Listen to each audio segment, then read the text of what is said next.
I just need time to clear my head. Fires up, embers burn, can't pretend, yeah. And I've been thinking about things that we said, yeah. And I've been up all night lately, thinking about you, yeah. Are we just holding on? We're scared, still bruised, yeah, yeah. You mess me up, fuck me up, just can't stop, no. I told me I don't need nobody, but every night I'm feeling something for you, yeah.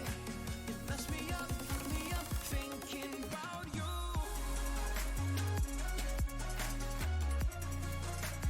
Thinking about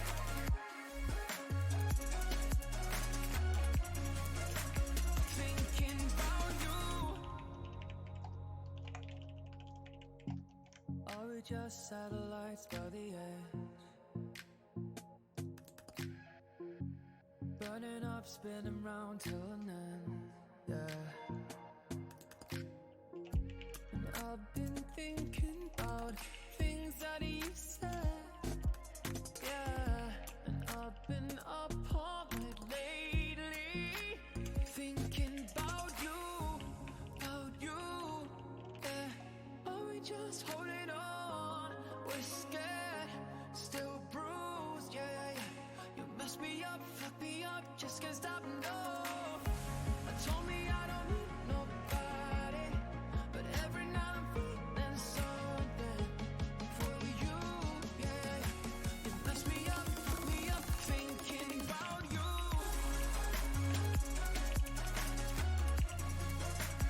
Thinking about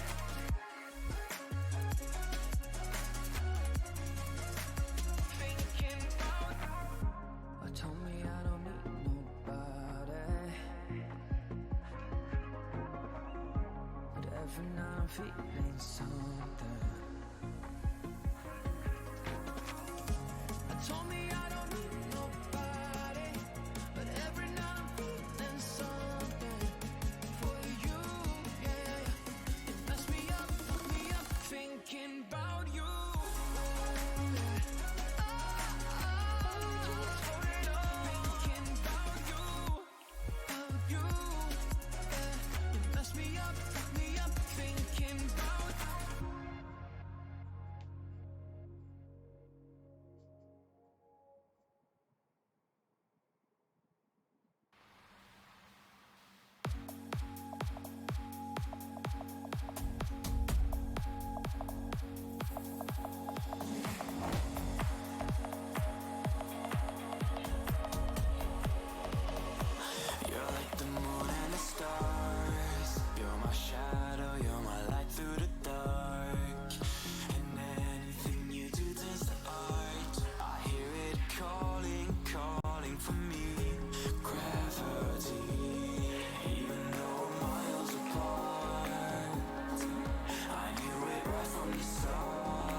You've got to get a hold of yourself.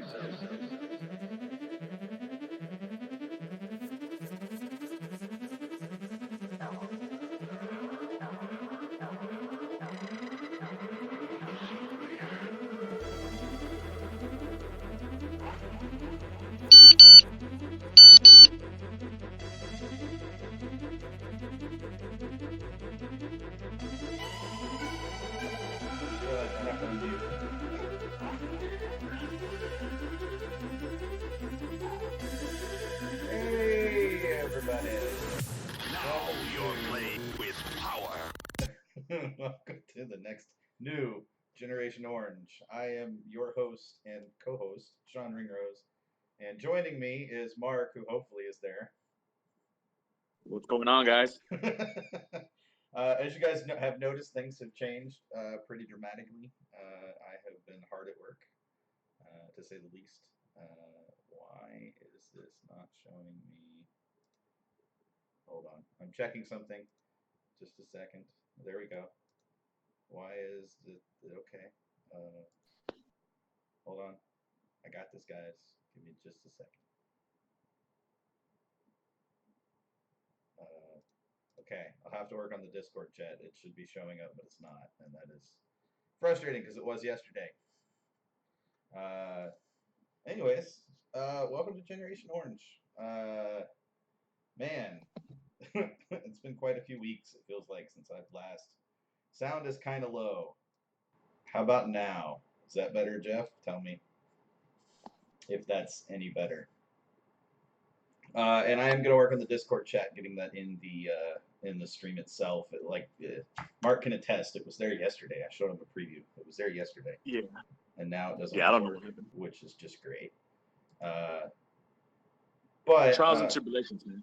You know, it's all growing pains. Having to learn a new system. I'm using a different system than I'm used to using, and I think there's probably some things to figure out tied to that. Hey, look at that! I got it fixed because I'm good like that. But guys, you know, I have been teasing that I've been working on stuff, and I hope you guys can see I've been working on stuff. The long goal here is to turn this into a full-on show dedicated to Houston Dynamo, Houston Soccer, which includes Houston Dash, Houston Dynamo Academies, and Dash Academies as well. And just really be a place that you guys can come, chat, talk, interact with, and kind of have a place that you guys can call home to voice your concerns, but also at the same time to hopefully listen to reasoning when it comes time to do that. You know, we want to be a one-stop shop for Dynamo Soccer discussion, and give fans a platform to truly join and be part of and engage with something more than just a game day type of experience. And there are, you know, shows out there right now that are doing a good job. You've got Glenn Davis's Soccer Matters, and then he's got his second Soccer Matters, which aired back-to-back days usually. And you'll notice on the YouTube channel page that I've actually got those linked, or that one linked. I've got Dynamo Fan TV. He does a great job and deserves a shout out for that. He's a good guy, and even through the struggles of the team this year, he's done everything he can to make as many matches as possible and be there in full support of the Dynamo. And also shout out to the Peel for doing what they do and being a place that fans can get more Dynamo coverage and you know, and get some analysis. I think they go a little more in depth than most other shows would. But hey, all the more power to them. It's awesome. But Mark, how are you? And welcome to the show. What's going on, Sean? Thanks for the invite, man. Looking forward to this new venture, especially with you. You know, I've had the privilege to get to know you a little bit over the last couple of weeks, maybe the last month or so. And I'm excited, man. So let's get this going. Definitely can echo your sentiment on excitement. It's been an exciting last couple of weeks trying to pull all this together, kind of out of the blue in a way. And I want to give a very big shout out to our, I'm going to call him our chat producer, Discord producer, Callow. Uh, he has helped build up the Generation Orange Discord server. You guys can see the link right there. Nice, short, and easy for you to connect. And as you guys see, if you join the Discord chat, you can get your chat visible on the actual stream, and that's going to be that way week in, week out. And it's a great place to be able to chat outside of the show as well. So if there's stuff that happens throughout the week, which, let's be fair, hardly anything Dynamo wise ever happens around a show. It's usually like they're gonna do it in an odd hour at an odd time, whatever, um, and so it gives you guys a way to be able to share that stuff, talk about that stuff, and just kind of connect together, and have a place that you guys can talk about Dynamo stuff outside of match day as well. And a huge shout out to Andres and Dynamo Discord. I don't want this to take away from that for sure, but I definitely want you guys to, if you're part of Gen Orange, the Discord server, and you feel inclined to do so, join up with Dynamo Discord. It's grown tremendously in the last couple of years, and it's become a home for kind of all Dynamo fans. And at times it gets a little rambunctious, a little rowdy in there, but I think Andres has done a fabulous job administrating that and kind of moving it forward. Jeff says, imagine that, a show between a Spurs and Arsenal fan calmly putting aside their premiership teams for Houston soccer coverage. We won't talk about Spurs right now. Um, all I'm going to say is I literally have zero desire to talk any smack related to Arsenal or otherwise. My Spurs just lost to Colchester, a fourth division team in England, in the that wasn't even the FA Cup. That was what, the Leagues Cup or something like that. The Carabao Cup. Yeah, I think I made. Yeah, I think I made a comment earlier in the week about Owen Coyle led Dynamo team could have beat the Spurs this past week. Oh So, man, it was. I mean, not to throw salt on the wound, but obviously, as rivals, it's great to see stuff like that. I know we've had a little bit of a hardship the last couple of years, but here we are, trying to grow local soccer, and Sure. hopefully get the Dynamo and all this stuff going, and get more passion behind the Dynamo. As much love as I got for Arsenal, and I know as much love as you got for Spurs.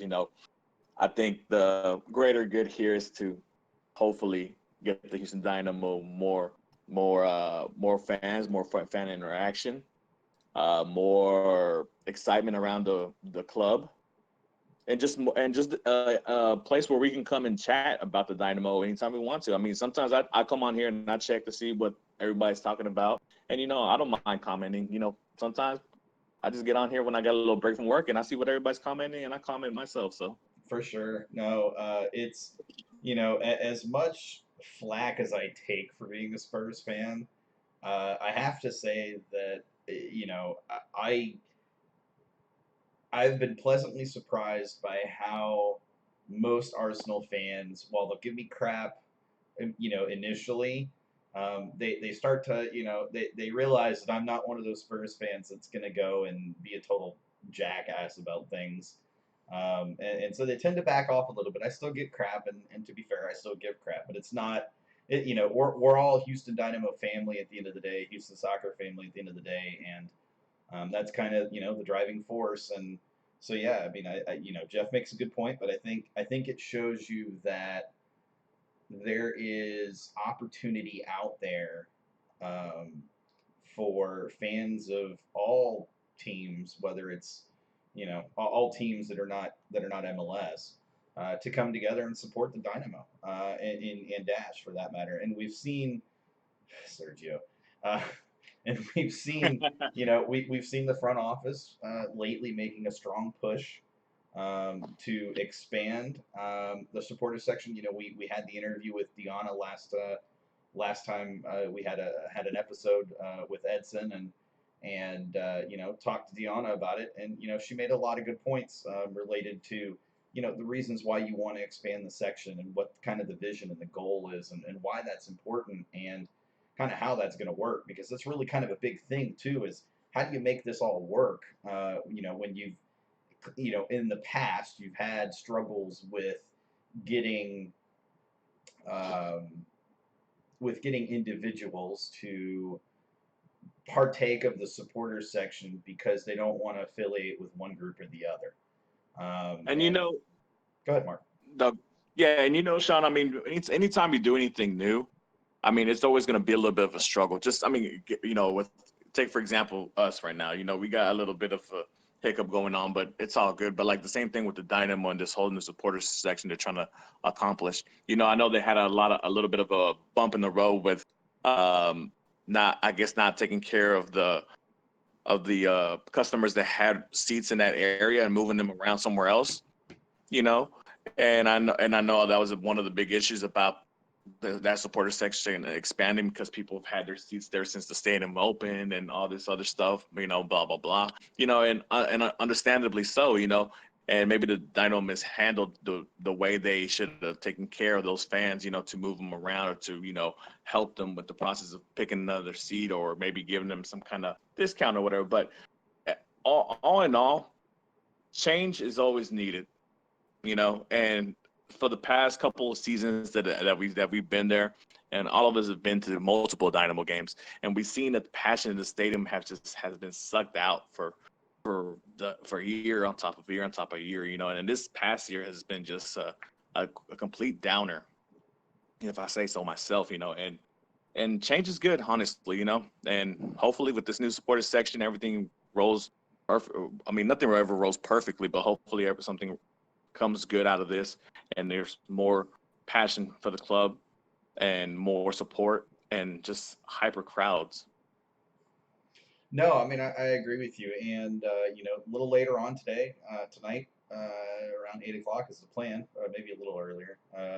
We are hoping to get on the guys from the new supporters group, the Surge, Jeff Bonilla and Sergio Zelaya. Sergio, who's in our Discord chat. And we're hoping to get those guys on to talk about the Surge, to talk about kind of what their vision is, what their plan is, looking forward, that sort of thing. And so, exciting times for, I think, Dynamo supporters in general. Exciting times for just, and it sounds weird, right? We just come off this loss that effectively, or no, has 100% ended our season essentially, because we are completely out of the playoffs. Like, there's no way to make the playoffs. No. But yet, you can if you want, Darby. Discord chat, voice chat's always open. Everyone's available. That's right. It's a good thing the gifts don't show up on the stream. That'd be a little awkward. I think No, but Jeff just figured that out.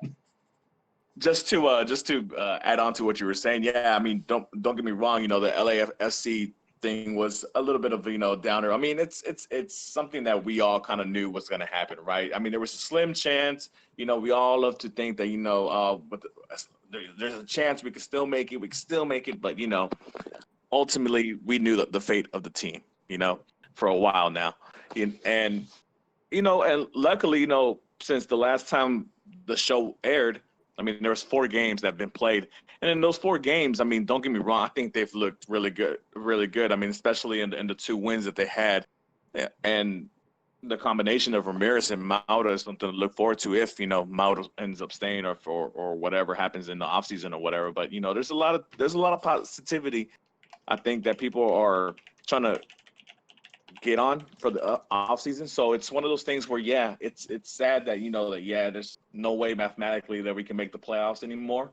But in another light, it's kind of okay. Now we can shut the door on this and start looking ahead to next season. Even though there's still 2 games left, and we still have the responsibility of putting out a team out there, because those 2 teams are fighting for position for the playoffs and stuff like that. So, but yeah.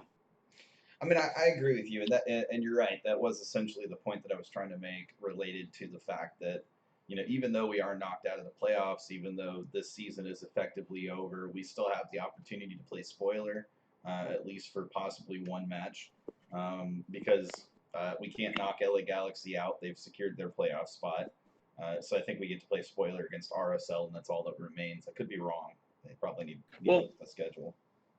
yeah, actually, like I think with RSL and LA Galaxy, I think they're both already in the playoffs. So whatever happens, I think it's more their positioning. I mean, like for Gotcha. example, Gotcha. for RSL, if they win tomorrow against the Dynamo, depending on what the score is, they leapfrog Seattle Sounders and they get the home field advantage on that 4-5 matchup. And home field advantage in a 1-game playoff, it means a lot. It does, and we got So to and we got to remember too that this year is the first year they're using this 7-team playoff format per conference, and that these are now, like you said, these are elimination matches now instead of home and away series. It's now just a single elimination match.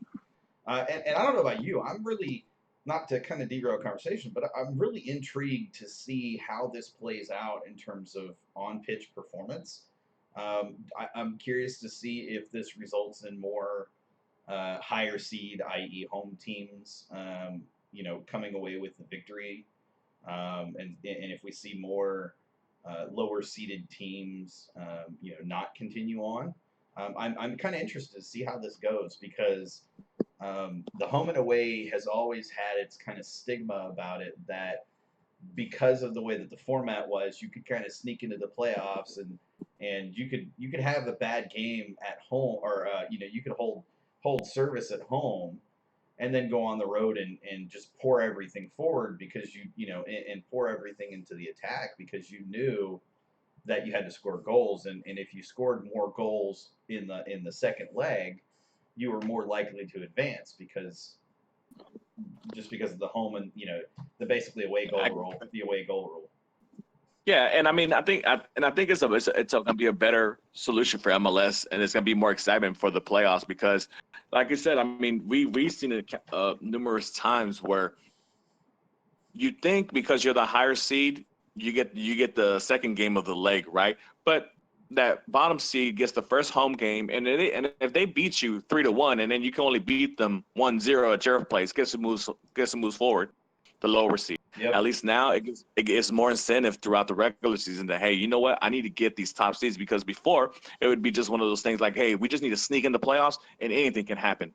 Now, yeah, anything can still happen, but it's a little tougher now. The odds are more stacked against the lower seeds to like, hey, you're not gonna make it if you don't get a home field game. Yep. It's tougher. Yep. And every stadium's gonna be ruckus during the playoffs. I mean, I watched MLS playoffs for numerous of years now, and they're always full. For whatever reason because it's a playoff. Anytime a city can go try to win a championship, they're gonna back their teams. Absolutely. No, I mean, we say that, but I've seen instances in the past where a team where there's a struggle between ownership and the fans, and the team makes the playoffs, and they may see a small uptick, but they don't see like that gigantic uptick. And I think that kind of, I think you kind of have one of those things too, where usually those teams are the ones that kind of squeak into the playoffs. They're not going to be the ones for the ones that are, the ones that are going to do well.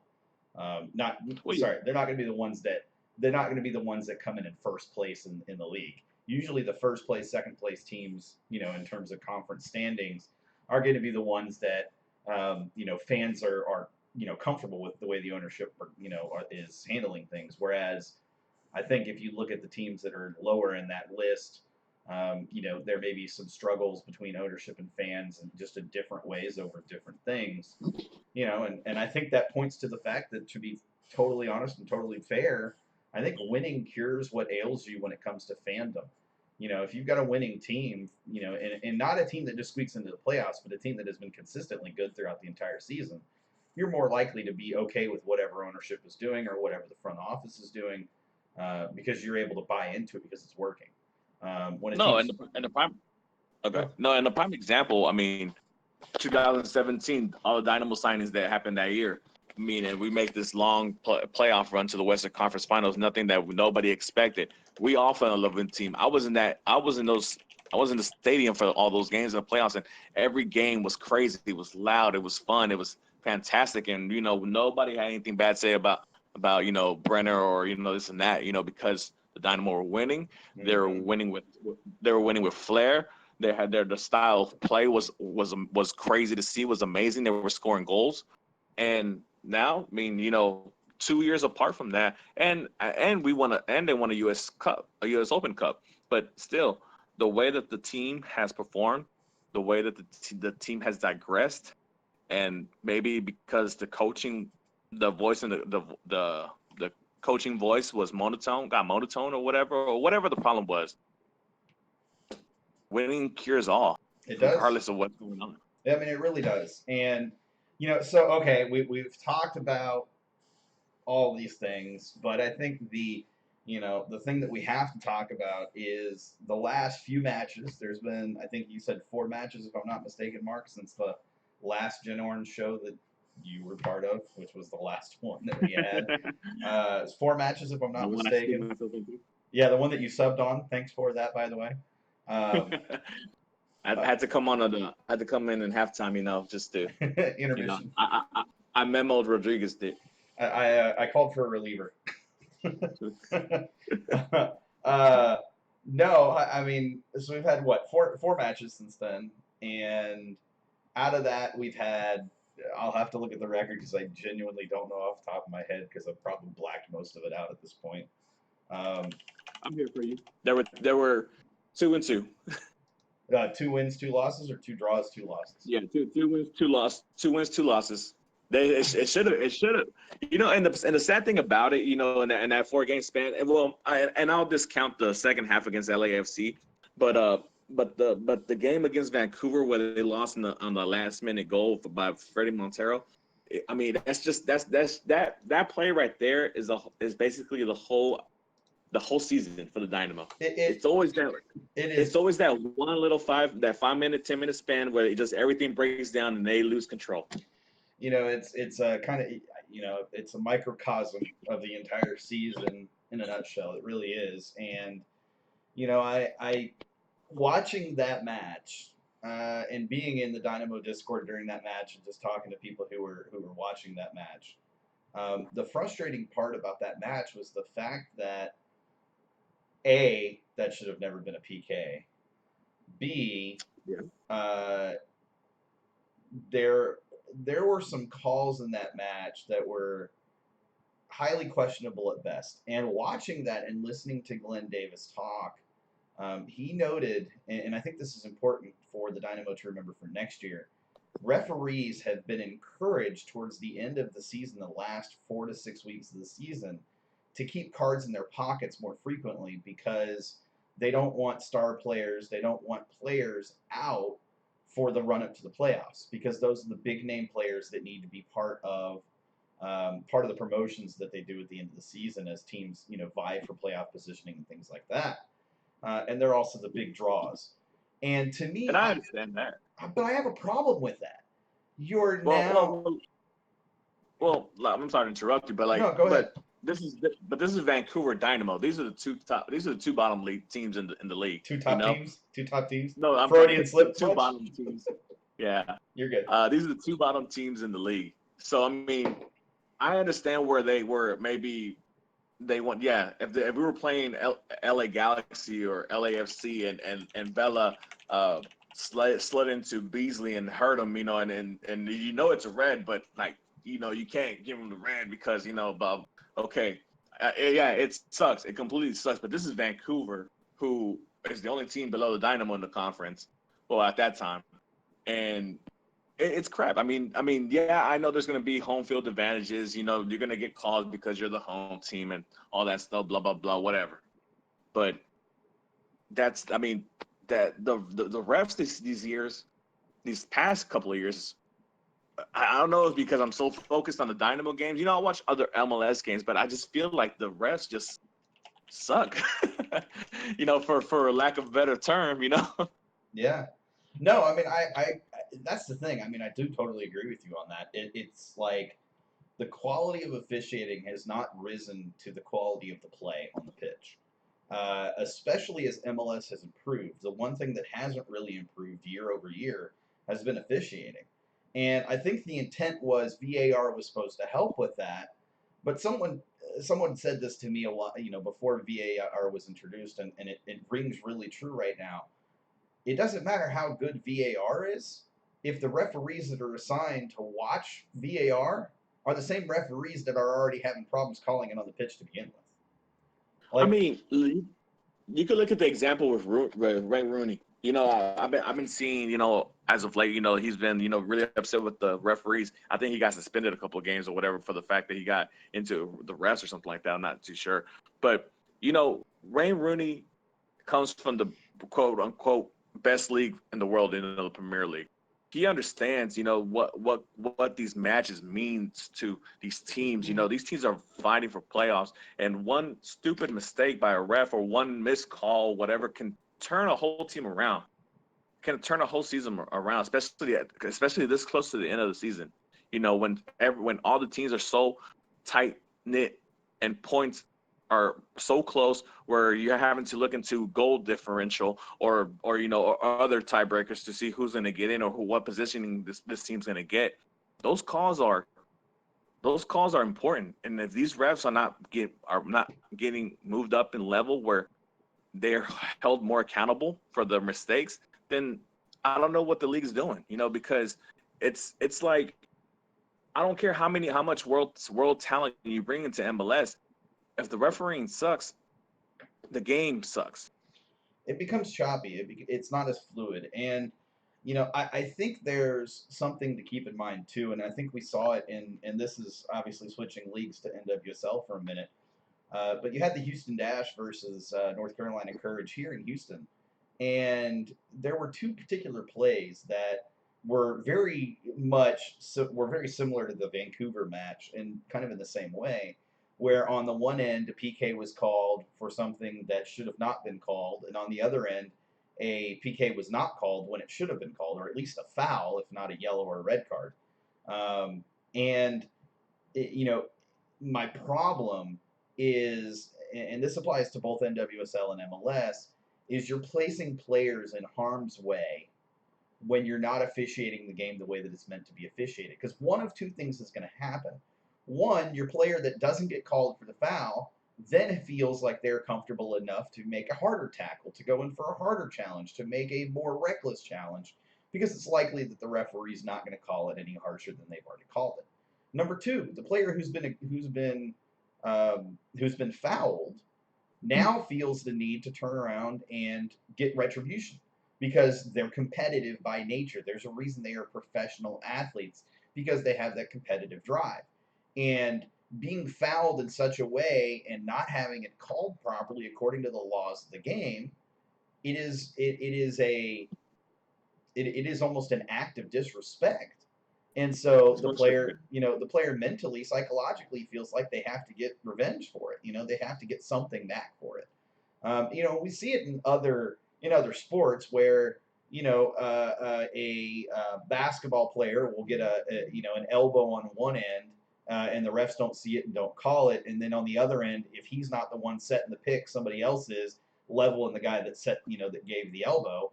And yes, there is a tit for tat that comes along with being a professional athlete in that regards. But if you're not officiating the game properly or effectively, you are setting players up for injuries. You're setting players up for even more egregious, offenses. You're creating an atmosphere where players feel like their only recourse is to take it into their own hands, one way or the other. And it's just shameful because it takes away from what makes soccer the true beautiful game. It makes it less entertaining to watch, in my opinion. I don't go to a soccer match to watch a fist fight break out. This is not hockey. I don't go to a soccer match to watch full on body tackles. WWE. Full on body tackles or WWE style suplexes. I don't go to matches to see that. I go to matches to watch players time passes at incredible moments and through balls and defenders stand up and hold their own, but do it in a way that adheres to the laws of the game. And Jeff says it best: it creates a cycle of escalation, and it just gets worse and worse until either the referee finally intervenes, and at that point, if both players have created a situation where it's escalated to that point, then at that point it needs to be both players sent off, or it needs to be both players, penalized for it, and not just one. It's not effective the way they're officiating right now, and that, like I said, that goes for both NWSL and MLS. And it creates an environment that, frankly, fans are not enjoying as much because I feel like the officiating just isn't that good. It's not. I'm not the only one that feels that way. There's plenty of people that feel that way, but I definitely agree with you on that. No, for sure. I mean, and one of the things that I totally hate is them running plays, knowing when it's an offside play. It's obvious it's an offside, but you let the play continue. But what if somebody gets hurt? Yeah. If it's a blatant offside, like if it's so obvious that me on my television I can see it. I don't need you to stop the frame or to go to replay or anything like that. If it's so obvious, you stop the play right there. You don't let it continue, because if somebody crosses the ball in and they go for headers, and let's say two players knock each other out and concuss each other, then what? Yeah, no, and I agree with you on that. I do have a problem with that, and I wish that they would set a more stringent kind of, if the player appears to be more than 2 feet offsides or more than 1.5 feet offsides, somewhere right around that level where, I feel like at a foot you're kind of able to tell that they're offsides at a foot, essentially. If, like I said, if it's visual, if you're visually as the AR able to look across the field and see that player is offsides, then call it. They can always go to VAR and well, they can't overturn an offsides call because then they just give the ball back to the team. But I feel like if it's, like I said, if it's obvious enough that I can see it, sitting in the stands from basically the same position the AR is in, and and again, obvious enough that it's not a questionable offsides, then you have to make that call. And I agree with you, because otherwise that can lead to hard tackles, that can lead to red card situations, which, by the way, in the event of an offsides, if the flag does not go up and a player is then fouled and it is a red card or a penalty kick, both of those would be wiped out, and it would go back to the offsides call, which is where it should be originally. But you're also doing something else by waiting. You're also taking time off the clock. It may only be a few seconds, but if you do that 10 times in a match, that's almost a full minute.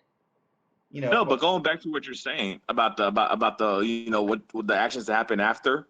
I mean, if defenders want to get smart or want to get dirt, quote unquote dirty, you go after the best attacker, and you do whatever. I can remember, who was the guy, the defender Collins. I forgot his first name. Aurelian Collin. Yeah. He was the dirtiest center back in the league for how long? And I remember him with Sporting KC. All the times he would just be so aggressive, and so dirty, I guess, quote unquote. But I mean, that's the guy you love to have on your team, but you hate him when he's on the opposite side, right? But if a player like that, say for example, you saw it's offsides, but the play continues. Me as a defender, knowing why would I go take a cheap shot? Because I know it's not going to count, because they're going to see it's offside, so that they can't count a foul on me if the play doesn't count. Yeah, agreed, 100%. Yes. And so,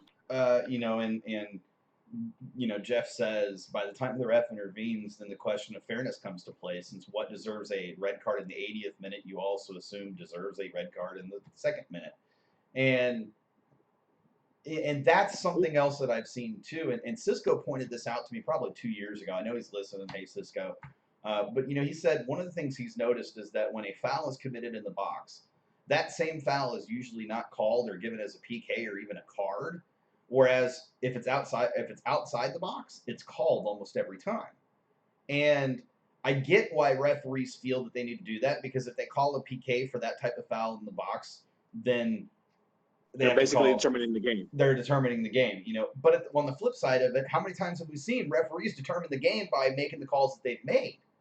It's like, no, obviously, yeah. It's this kind of catch-22 of, I'd rather have them almost call the game according to the letter and laws of the game, maybe not quite being so strict, but at least, reasonably speaking, than to just ignore everything that happens in the box because, I don't want to give a PK or a red card. And go ahead. Yeah, because I understand what you're saying.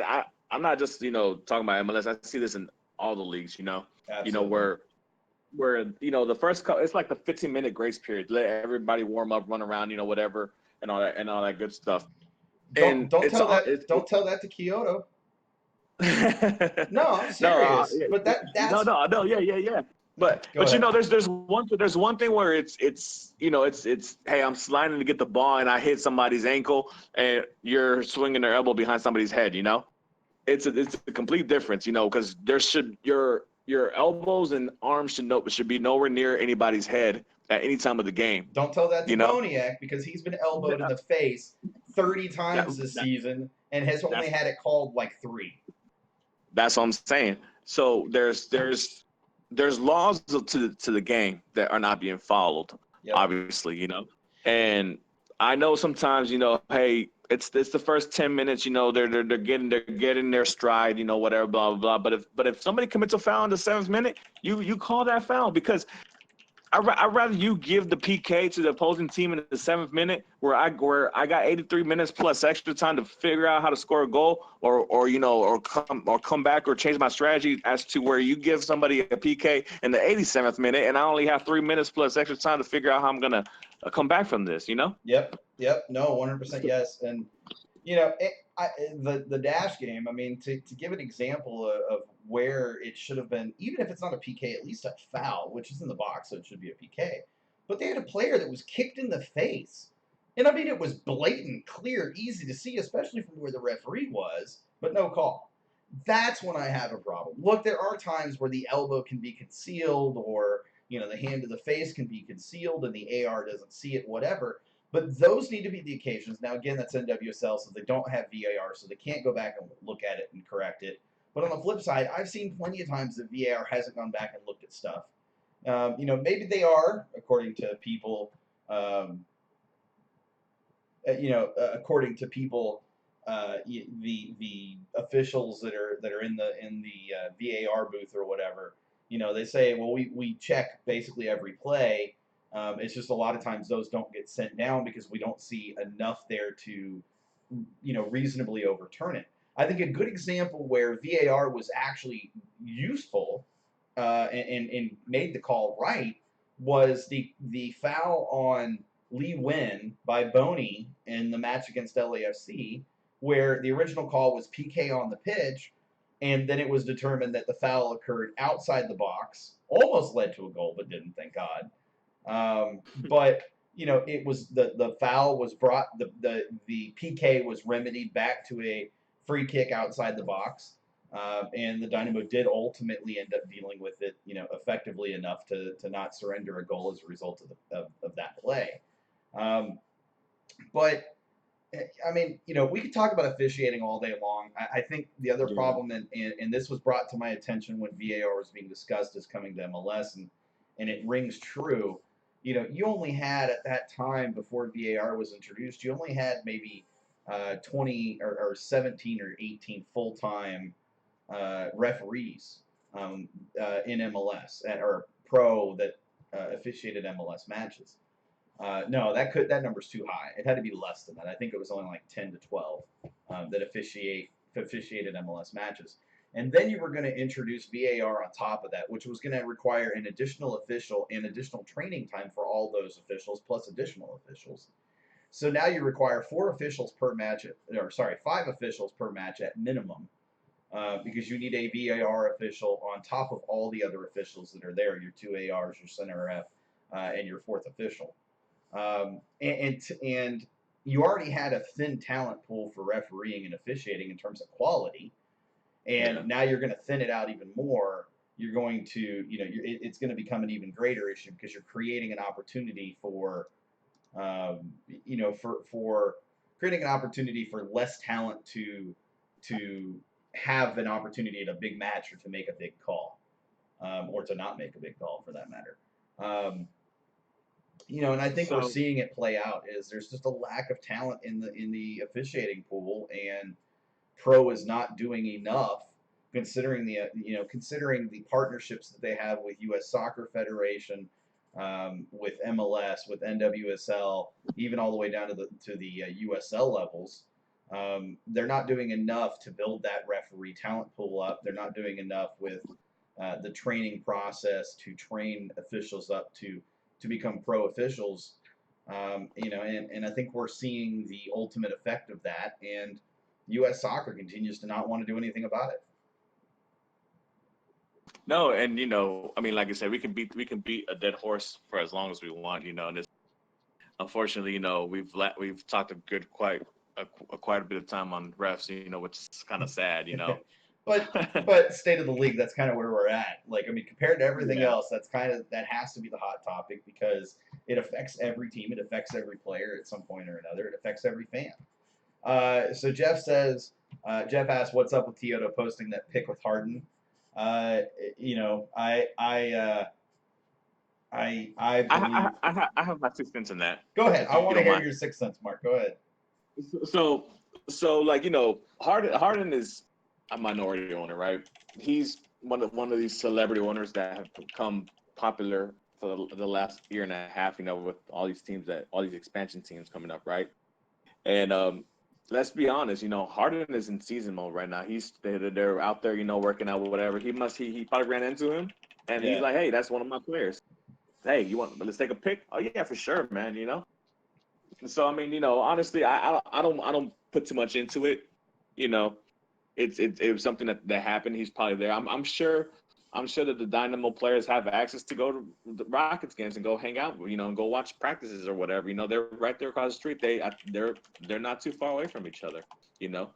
So I wouldn't put too much into it. I know people want to, saying trying to get back in good graces. I think what would put him in good graces would be something like what Wondolowski did with San Jose's supporter group and go in there and be with the supporter groups. Something like that would have been, hey, get back in our good graces. To be honest, but yeah, I think Kyoto's time in Houston is done. I mean, tell me otherwise, Sean, if you think differently. Oh, I mean, I think it's very clear that his time was done pretty much the moment that Wilmer benched him.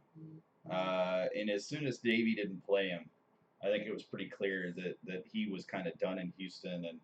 And to be fair, I think the Dynamo have been looking for a landing place for him to transfer him out. But I also think that they understand because of his off-field issues, if you will, that Yeah. it's created an environment where they're not going to get back the money they spent. Now, to be fair, the money they spent on him wasn't all that great. They didn't, sure they're paying him a decent salary, but they'll get that recouped, at the end of the year, technically anyway. Yeah, I think he came on a free. If I'm not Yeah. mistaken. He was a Yeah. free transfer, and I feel like they got him as a result of landing Elise first, and then they were Yeah. able to enter negotiations with him because Elise, as his friend, was like, "Hey, dude, come on to the Houston Dynamo. That's where I'm going. Let's do this thing." And now he's decided to be Kyoto-ish about it.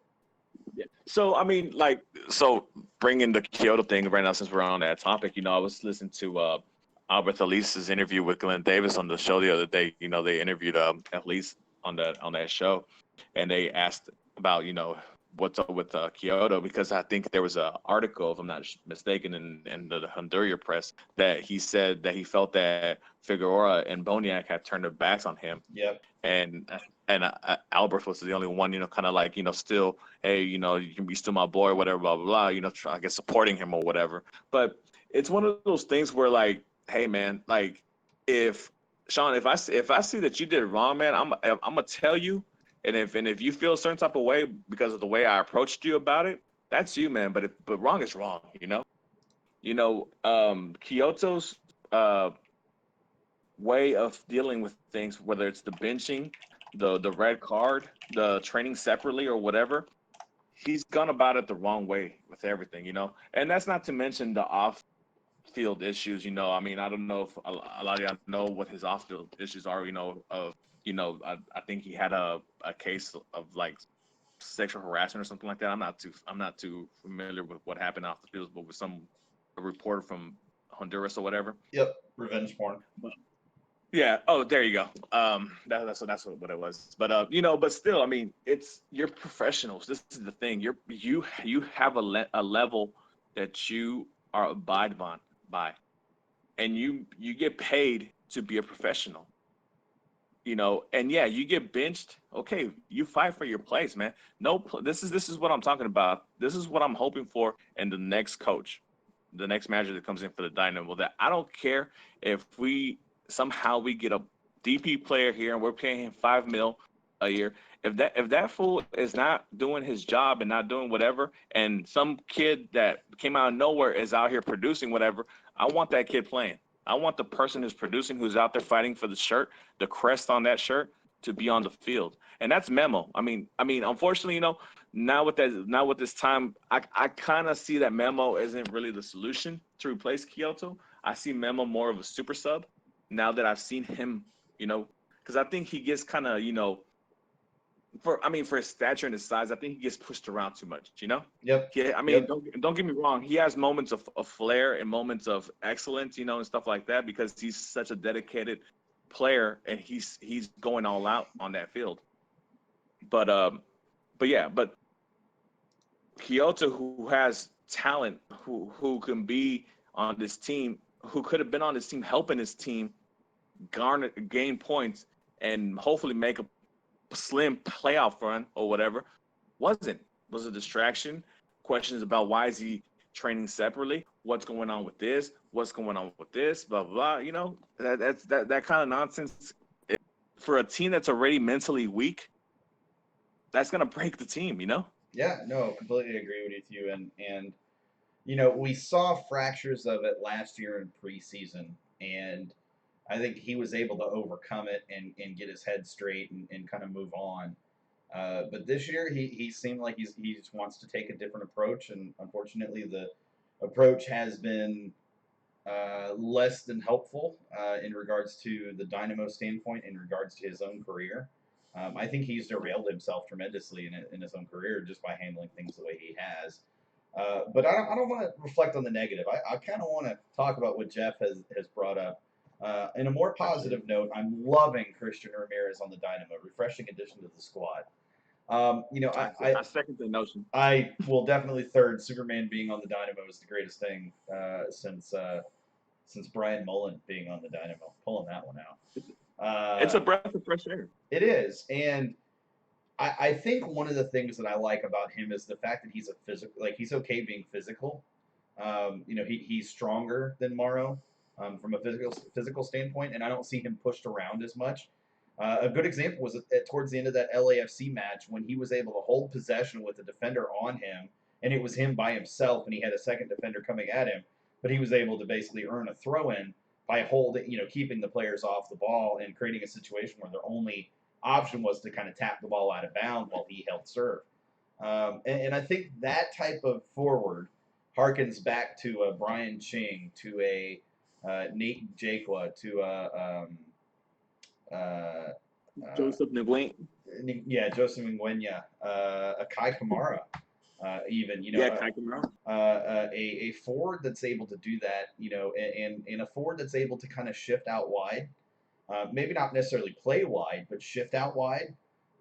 He had a couple of services into the box, passes in the box across the front of goal that were just amazing passes that I frankly didn't expect him to make because it's not his position, but he did a great job with it. And so I think going into next year. So before we dive too much into Christian Ramirez, here's my question for you, Mark, specifically. Do you think we see Morrow in orange in 2020? So this I'm gonna give you the short answer, and I'm gonna give you a little bit of a detailed answer. Okay.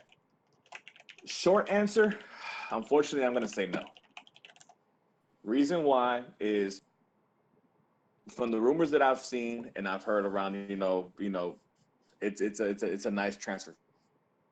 Okay, for Mauro. Now, I don't know if he goes in January. No, I don't know if he goes in the summer, because the thing about MLS players going in January is that they've been out of playing the soccer game for Mauro it'd be 3 months, because his last game is October 6th. So now detailed. I would love to say yes, because I think that these last 2 games, gives him more time to get used to each other. And to be honest, I think he has more fun playing alongside Ramirez than he ever has with Elisa Kyoto. I think at least for as much praise as we give him because he's fast and he does all this and he takes defenders on and you have to put two defenders on him to give and that leaves Maldo more better chances of scoring goals. Sometimes at least has that selfish nature where he wants to go for the spectacular and he just looks ridiculous sometimes. And for Maldo, for me, honestly, I would love to see him back because I think him and Ramirez up top, and then depending on who you bring in the offseason, man, I think it's the start of something really great, to be honest. But no, go ahead. You weren't done yet. Sorry. no, but that transfer fee money, it's gonna be hard. It's gonna be harder for them to say no to it. And I'd be surprised if they say no to it. I mean, now, I don't know how much they're willing to offer in January for a player who's been out of the game for 3 months, but who knows? I guess something that we're gonna have to wait and see. No, I'm. But, yeah, I was just gonna say I'm 100% in agreement with you. I think Ramirez is the type of player that I wish we had picked up a lot earlier. To be fair, I don't think we were going to have an opportunity until then to pick up Ramirez, simply for the fact that LAFC had him in their long-term plans until they had a situation where they needed to offload him because they had a wealth of talent. but think about this, Sean. Before you move on, like this kid came from LAFC, who were dominating the league. He went from LAFC, the top team in the league, to the Dynamo, bottom team of the league, and has been nothing but great attitude since he's got here. He's approached this like, man, you know what? This is a new challenge. I want to take this team on. I want to put this team on my back and bring him back to glory. I know his goal is to get back with the national team, and I hope he does it with the Dynamo. Oh, absolutely. I hope that he wants to carry that load. Because like you said with LAFC, they have an abundance of talent. I mean, they just signed a kid from Uruguay who just started in the senior team, and he's 19 years old. Yep. Like, my God, it's just the rich getting richer, right? Yep. And I guess, hey, great job for Matt Jordan. We don't give that guy enough props to go out there and, hey, you know what? Hey, you're gonna get this kid. How about, well, what do you want for Ramirez? Yep. So I'm looking. Oh, go ahead. No, I'm looking forward to him being with us, man. And I hope that everything goes well. Well, they have him under contract through 2021, and then I think there's a team or player option after that to follow it. So should have him for at least 2 more seasons. I'm in agreement with you. I hope Mauro stays because what we've seen through the last 6 to 8 matches with Ramirez, when they're partnered up, the quality of play is substantially better. And I think that it takes some pressure off the defense to be able to know that. Well, it takes pressure off the defense because the ball stays in the opponent's third a lot longer. I do feel like if we had a better attacking mid, if we had better midfielders, outside midfielders, and even an additional central midfielder to partner with Vera, that we could be a possession-oriented team, because I do feel like Ramirez and Mauro create enough opportunities, certainly, but they're also good enough in possession to not turn it over every time. I think where we see the turnovers a lot, unfortunately, this is what leads to counterattacks, is on the wings and attacking mid, trying to pass it to one of those 2 players. And when Tomas first got here, I was a huge fan of his in terms of the hype, and believed that he could become a better player. And what I've seen is he's become a more intelligent player. But on the flip side, his vision and his lack of quickness on the ball, and I don't mean like pace, but actual quickness on the ball, his decision making is slow. I feel like that has led to fewer chances for Mauro and Ramirez. And that being the case, if we do sell Mauro on and we get a decent amount of money, I would be hopeful that we would look at a number 10 position, and certainly still want to bring in a forward to replace Morrow to pair with Ramirez long term. But I think the bigger need, really, honestly, right now is centered around the attacking mid position. And I wasn't that way 3 months ago, or even No. 4 months ago.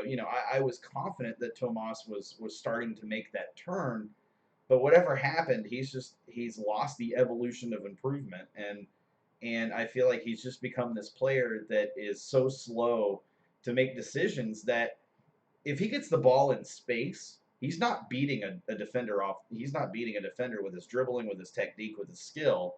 He's going to cut inside. He's not going to stay outside almost ever. He's gonna cut inside and hope that he can get the ball past the defender with a tricky move that rarely ever comes off. I agree with you, Jeff. I think that's kind of it too. Tomas lets physical players frustrate him and get under his skin way too easily.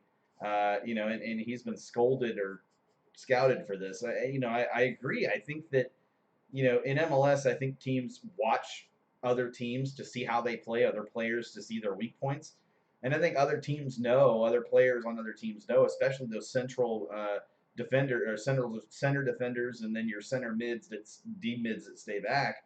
They know that all they have to do is be a little physical with Tomas, and he's going to lose his cool and create a situation where he turns the ball over either out of frustration or gives up a foul, in response. And I just I don't want an attacking mid like that. I want a creative, fluid, quick attacking midfielder, and it doesn't have to be necessarily a star player.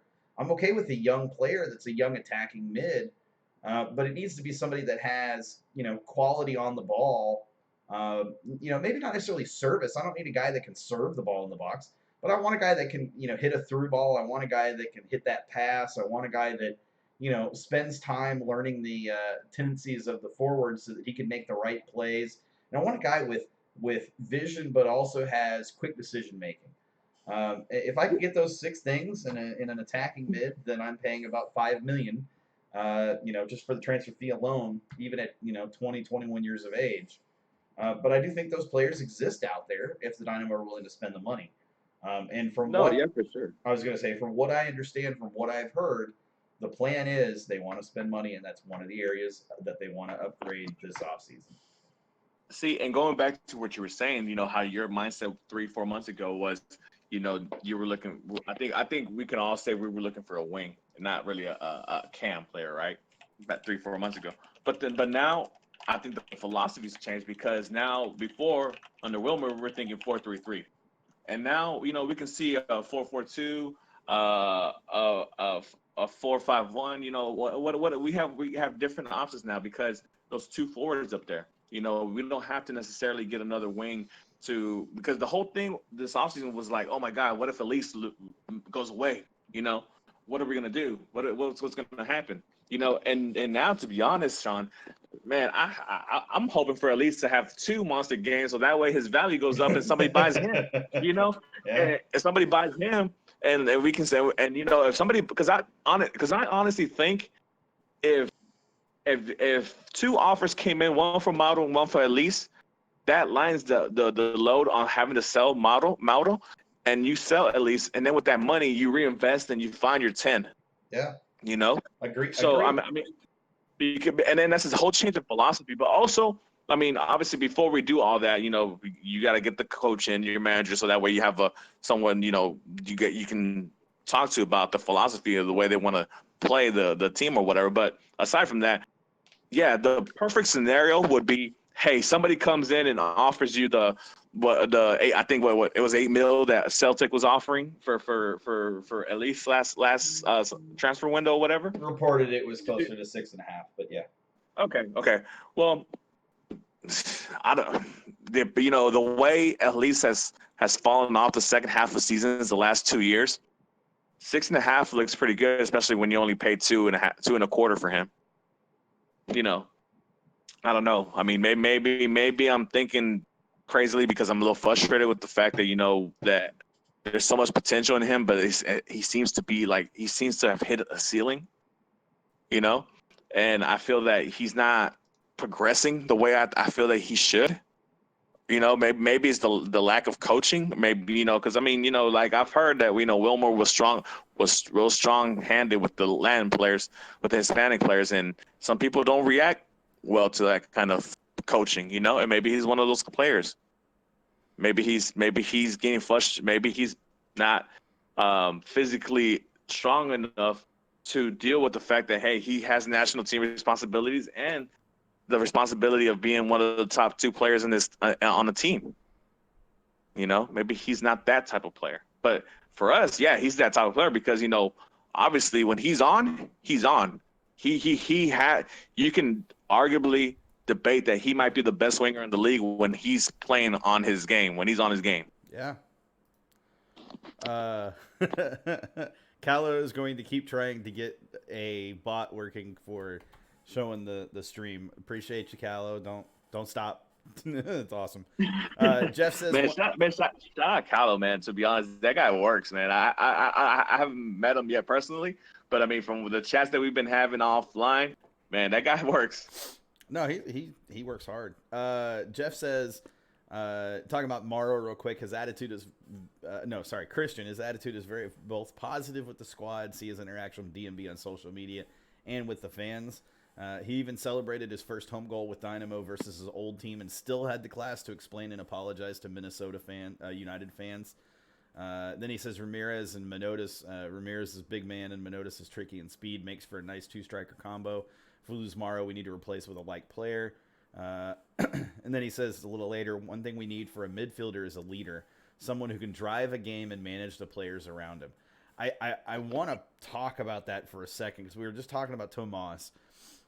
I feel like Ramirez is that type of player at forward. Now we need that type of player at midfield, whether it's a center mid, a D mid, whatever, someone who can be that type of player. Now, via text message, Cisco made the wisecrack that Guadardo is reported to be coming to MLS, but I want to squash those rumors because he's going to the Chicago Fire. Yeah, Chicago Fire. But I don't think he's the type of player that we need at that position. I really don't. No, I don't either. I think he's a higher quality, more refined version of Elise. Yeah, I really feel like that's kind of what he is. And I don't feel like that needs to be our focus. I don't feel like that's our issue.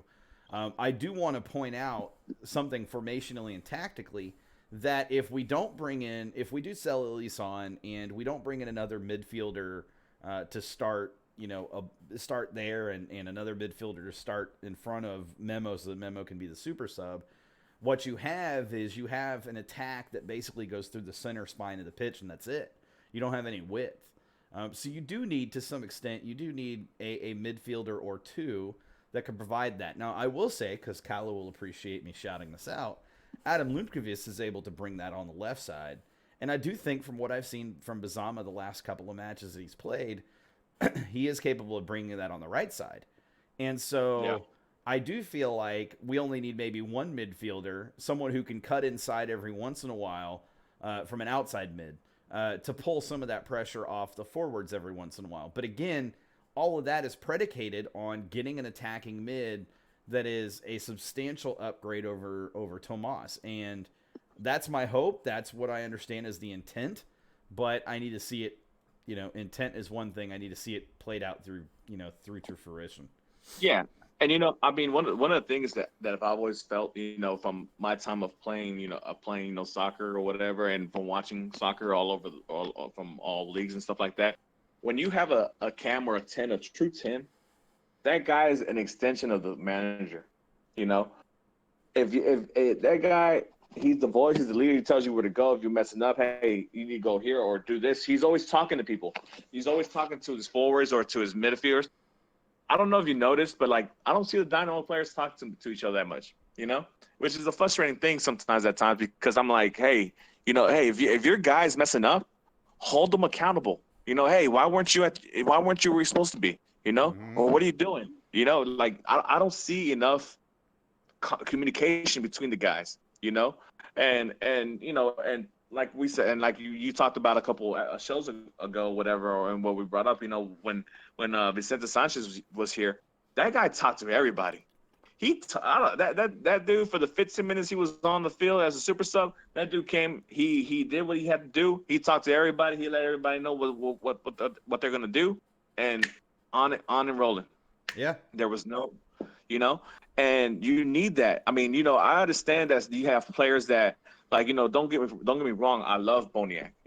For this whole season, for what he's done, he's drank from the fountain of youth. Whatever, great. But Boniek, for as much as he, shows his leadership on the field and off the field with everything that he does, he's not vocal. No, You know? agreed with you completely on that. So Tomas obviously isn't vocal. Matias, he's a new player. He's new here. He doesn't. Maybe in the future he might be a little bit more vocal, but who knows? From what I get from him, he doesn't seem like that type. Now the one I do see that's that type is Struna, but Struna's a defender. He's a center back. He's not up forward. Talking to the players and this and that. I think you found your leader for your back line, which was an issue a year ago. But now we need that vocal leader in the midfield and for the attacking players, the vocal leader, not just the hey, I'm gonna show leadership by the way I play on the field. No, the guy who's willing to yell at the most expensive player on the field, like, hey, get your act right, do what you're supposed to do. You're getting paid big money, man. A lot of people give Zlatan crap for being vocal on the pitch like he is and demanding more out of the players around him. But to be fair, I think that's the type of player we need. Somebody in midfield especially who's going to not allow and not accept players that aren't putting in a full 100% or more effort. Jeff says communication and accountability. These are the exact reasons why the championship, your Dynamo teams work so well. And I think it also had a third thing too, which was respect.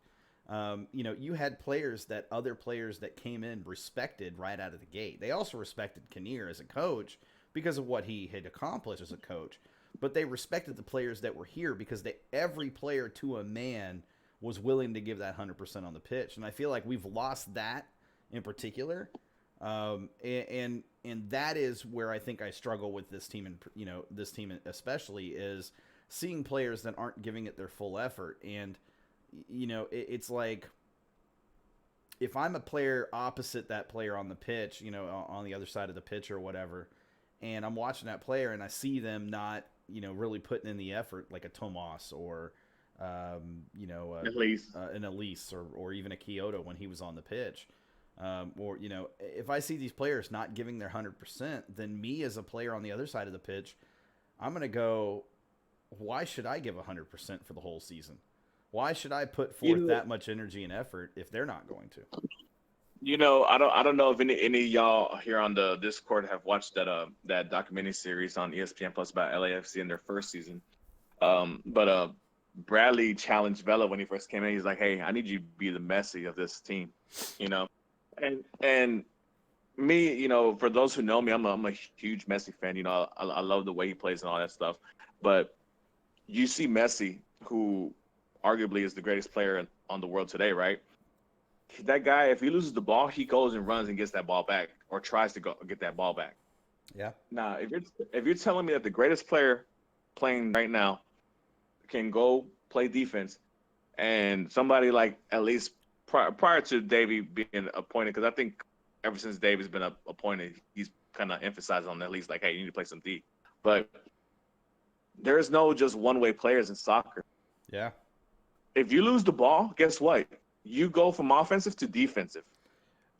I don't care if you're the center forward or right wing, left wing. If you lose the ball, you become a defensive player right off the bat, and you go get that ball back.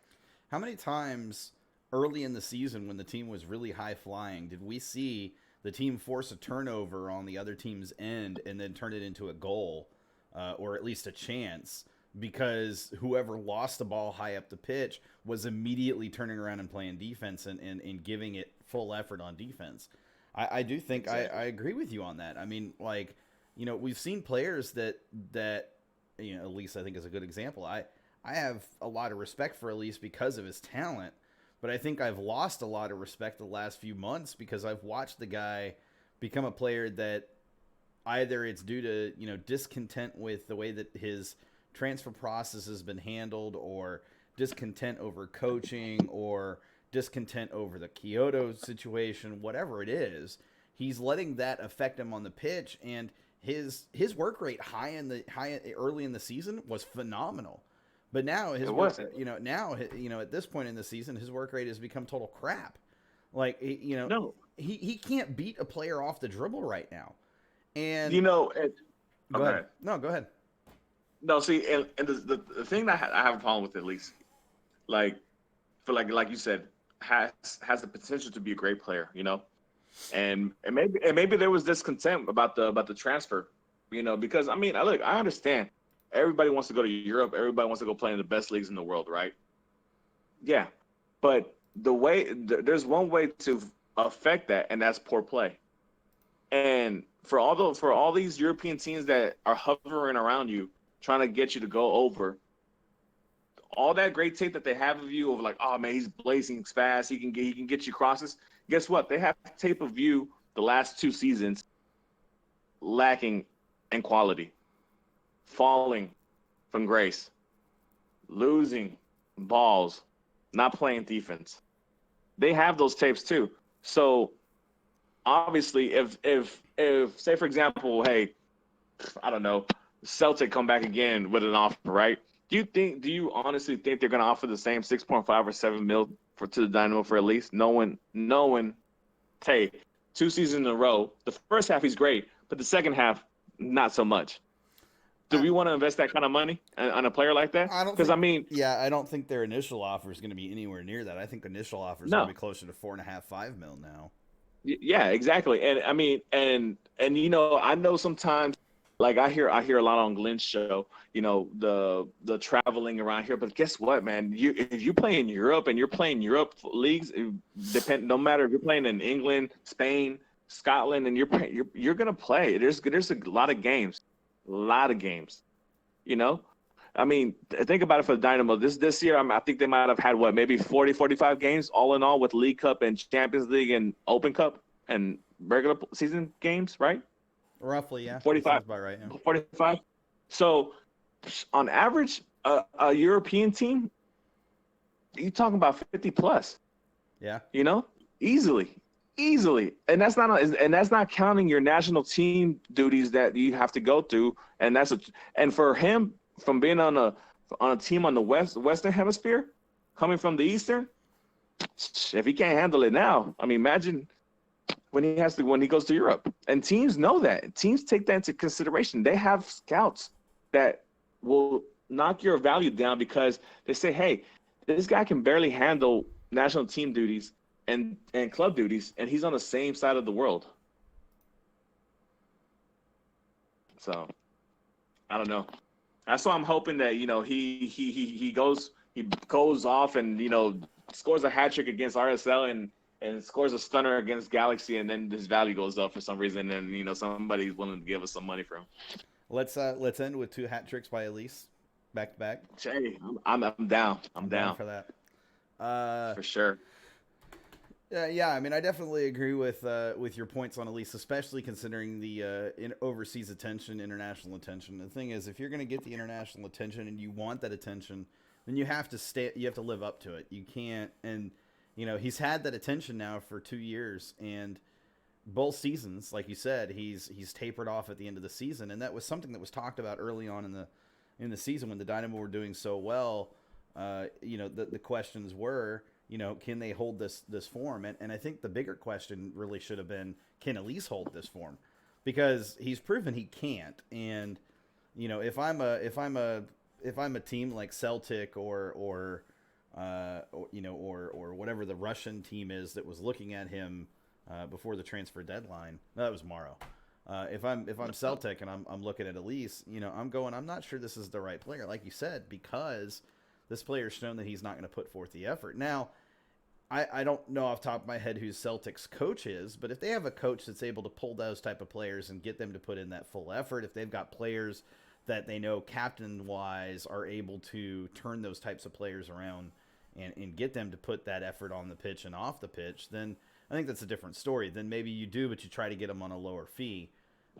Yeah, of course. From a business standpoint. But yeah, it definitely has hurt the Dynamo to have him around longer. And I think to some extent, having him around for the second half of the season after the transfer window, when we could have sold him on for $6.5–7 million, I think that I think I would have taken that.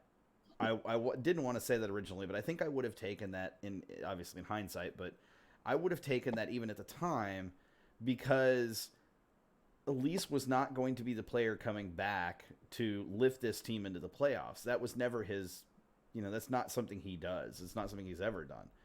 He's the type of player that's going to give you those few matches where he's, when he's fully rested, where he's going to play really well. And now, okay, so I see in Discord chat, and I want to talk about this because I've talked about this before, but I want to highlight it again because I think a lot of people don't know about this. Jeff said it. I think part of the issue with Elise is that he and Kyoto have come back from national team duty either fatigued and or injured multiple times. And Mark, you said in response, but lots of players go to national team duties and come back fatigued. Now, there's one thing to keep in mind that Honduras does differently than every other national team, to my knowledge, and that is that they don't allow players a rest day or recovery day during international breaks. The Honduran national team runs their players full practices every day between matches. And so you can't. Okay. That changes things a little bit, doesn't it, though? Like, that's why. Well, Sean, go ahead. Well, go ahead. Okay, so to counter what you're talking about, so at the end of the day, these players are air quote owned by clubs, right? No. Yes, they are technically, yes. So for example, if Argentina is working Kun Aguero out and Manchester City knows that, hey, he's barely coming off a knee injury or he's played so and so many games, hey, chill out a little bit. The club has a responsibility to that player to say to the national team, hey, you need to back off of him, a little bit, or you know what, or we're gonna have an issue here. Because technically, even though I know FIFA rules, you have to let the player go, this and that, I think I heard the news right now about Bayern Munich and Germany having this dispute right now. But as the Dynamo, I think that's where they need to speak up. Like, hey, my players are coming back injured, fatigued, or whatever the deal is. I have no problem with them going out and playing Gold Cup, friendlies, Nations League, whatever the case is. But this is what's going on. This is what's happened. We have a regulation. We have, this is what's going on. We need to fix this. This needs to be fixed because this player is our player. We pay his salary. You don't. So I think there needs to be some kind of communication there, especially for a club like Houston Dynamo and the Honduras national team, where we've had countless of Honduran national team players in this team. This is Houston Catrachos for God's sake, So it's one of those things where, like, I understand what you're saying, but I also got to counter that with, like, hey, if the national team coach or whoever, is the federation is telling him, hey, they got to go full out. No, that's the team has a say. The club team has a say. And hey, you need to rest him or he's not going for this. He's not going for this break. And they have the right. I mean, yeah, they have to let him go, but he doesn't have to go for every tournament or every friendly or every, the club has that right. So, and to be honest, I think, to be honest, I think that, in the Elise case, the Dynamo are trying to be lenient with him because they know the type of potential he has. And Matt Jordan talks about, bringing in young Central South American players and selling them off to bigger European clubs. And they want to do that with Elise. They want to give him every opportunity to shine in the international stage. That's great, but you also have to protect your investment. There's a thin line where you have to protect your investment. And if you know that the Honduran national team federation is telling the coaches or whatever, like, hey, you got to practice these guys. And Honduras is hot as hell. You think Houston is hot? Honduras is hot as hell. You know, and those conditions down there are nowhere near the conditions here. The soccer fields down there are trash. The soccer fields in Central America or they're horrible. The conditions down there are horrible. You know, so there has to be some communication between club and country. I do agree with you on that note for sure. I think I struggle a little bit because I can understand why the Dynamo would be hesitant to do that. Number one, if the player decides they want to go on international duty or national team duty, and you turn around as a club and say, we're not going to let you go, that can create a situation of discontent. Now, that situation exists anyways, but that could create a larger or a quicker system, option for discontent. Players play for that opportunity to play for their national team. There's a lot of pride associated with that. And as the Dynamo, sure, their responsibility should be to the player and to making sure that their players are protected and their players are put in the best situation to succeed as possible. But at the same time, if the Honduran national team turns around and says, if you're not going to release the player, we're not going to play him again, Dynamo's hands are tied. They have to release that player at that point. So I think there's a little bit of a give and take there. Club versus country is a very interesting kind of relationship. And you get into kind of interesting kind of waters, if you will, untested waters, maybe not even untested, but you get into interesting situations when you don't release a player for international duty.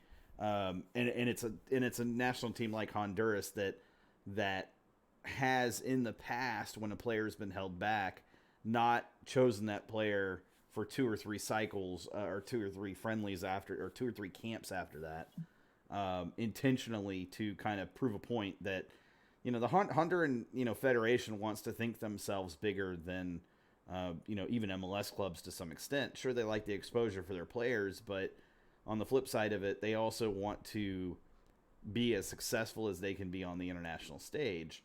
And they can't do that if teams are limiting their access to their players. And frankly, if I'm the Honduran Federation and I've been told by a club that they're not going to release the player unless I meet these specific demands, I'm not going to meet those specific demands anyways, because the club holds no power over that. But see, I'm not talking about that for all time. But I'm talking about like a specific, time frame. Because I mean, the Dynamo they have history, right? We've had national team players from all over the world, right?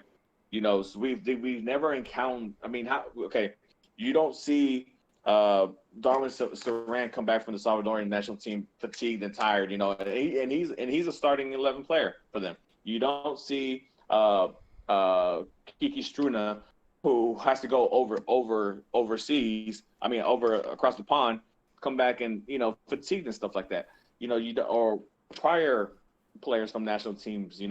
The thing is, you don't demand that those kind of things all the time, obviously. But if there's a certain specific situation where, like, hey, look, man, take it easy on him this time. Maybe sub him for a game. Maybe don't play him a game. Maybe play him the second game, or maybe play him as a sub. You're making recommendations. There's communication. You're not gonna tell the federation, hey, I need you to do this, or the player doesn't go. You don't do that, obviously, because you're harming the player more than you're helping them out, right? Yeah. But who's to say that the Dynamo haven't done that? Just because we haven't heard about it doesn't mean the Dynamo haven't done that. They can make suggestions, but it falls to the Honduran. And look, they can make suggestions, and the Honduran Federation can say, absolutely, yes, we will do our best. We'll tell coach, and he's the one that ultimately makes that decision. And at the end of the day, it is coach that makes that decision. They can make recommendations based on club recommendations, but at the end of the day, realistically, the coach is the one who chooses who is in that starting 11, who's in the 18 game day 18, etc. And I do believe that the Dynamo have said things to the Honduran Federation, and said, hey, ideally we would like this player to come back not as exhausted, because they've said that they've done that in the past. I have to believe that they've done that. I just think that like I said, I think the Honduran Federation also has one of those superiority complexes where they don't give a rat's behind, and and I don't even think that's necessarily specific to the Honduran Federation. I think that just goes to their coach, who unfortunately has a system in place where they're going to run the player ragged. And frankly, the coach for the Honduran national team is the one harming the entire national team. And the Federation not taking action against him is what creates this situation to begin with. Yeah. And I'll add this last note to this conversation, but like, if you take for example on a larger scale, the Mexican national team, right? You have players, they're A-list players, Chicharito, Vela, Guardado, whatever, that don't go and play the Gold Cup. They don't go play Copa America, because you know why? Because my health is first. Because I know if I hurt myself in the national team, guess what? I don't play in Europe. I'm already struggling to. They know their situation. It's the same thing where at least he has power as a player. I know a lot of players think that hey, once I make national team, I get exposure to bigger clubs and this and that. I mean, I don't necessarily think that's true. I think once you get to a bigger club, national teams come crawling to you. Yeah. As like I think of Mauro. If Mauro signed with Sporting or Porto, whoever came after him, I can damn near guarantee January window he's playing on the Colombian national team. He's getting a call up. Yeah. But because that club association lays heavy. Well, I think I'm going to bounce off that for just a second. I think there is something to say for club association and for level of the league, but I think there's also something to be said for form of player. If Mauro goes to Sporting, let's say for instance, he gets signed by Sporting, and he goes in his first few months of the season are a total crapshoot, and he scores 2 goals across all competitions, he's probably not going to get the call up. But if he goes and he continues the same form he's had while here, then yeah, I think he does get a call up, and I think it plays into effect that, from a national team perspective in Colombia, he's playing against slightly tougher competition or better competition. I still think there's a stigma around MLS that competition in MLS is not as good a quality as it could be elsewhere, or as it is elsewhere, and Sure. I think it's unfortunate because players, especially your younger players, which again are our target demographic for player signings, they are the ones who are affected by that stigma because they're the ones not getting national team call-ups because their national team coaches and their national team technical staffs look at the player and look at the league and go, well, yeah, he's doing great, but that's because it's MLS, or yeah, he's doing great, but it's MLS, quality talent he's playing against. I don't think he would be that good against, talent of other leagues, defenders or otherwise. And, to be fair, I mean, we saw it with just a couple of seasons ago with Sebastian Giovinco and Antonio Conte with the Italian national team. Not the Italian? Was it Italy? Yeah. Italian national team. And Seba was on an absolute tear through MLS, and yet it was disregarded by the national team coach because he felt MLS was inferior. And you got to take a country by country, right? So, for example, if say Elise got transferred to Celtic, right? There is no way in hell that the Honduran Federation is not going to get pressure from the supporters and fans in the country to bring in a player of that caliber because he's playing for Celtic, he's playing in Europe for gosh sakes, this is Honduras. This is not Argentina. This is not Brazil. This is Honduras. Yeah, granted they've made a couple World Cups the last couple of times around, but still, if a player is coming back fatigued, injured, or whatever, there has to be accountability from both player, club, and country. You know, I mean, as a player, if I was in his shoes, if I'm coming back injured from playing 2 friendlies with Honduras, and I can't play the next 5 games with my club team when I possibly have European scouts at those club teams, you know, watching me play, then what's going? Then how am I benefiting myself? How am I helping myself? Absolutely. Well, let's take a moment here, put that discussion on hold. For sure. We are going to be joined by a couple of guys who have decided to launch and start. Okay, they're on air for a reason. A couple of guys who have decided to start and launch a supporters group known as The Surge, as I'm sure everybody has heard about this new group. Yeah, I saw something on Twitter. I think I saw something on Twitter about them. I've seen quite a few things on Twitter about them. I guess they're not ready to join because they keep hopping out of on air back to waiting room, which is pretty funny. Well, let me say something about The Surge first before we get these guys on. You know, Sure. man. I mean, I think it's great, and not just because I know these guys personally, but I think it's great that, you know, there's new blood flowing in the air. You know, I think the fact that, you know, that there's a new option for fans.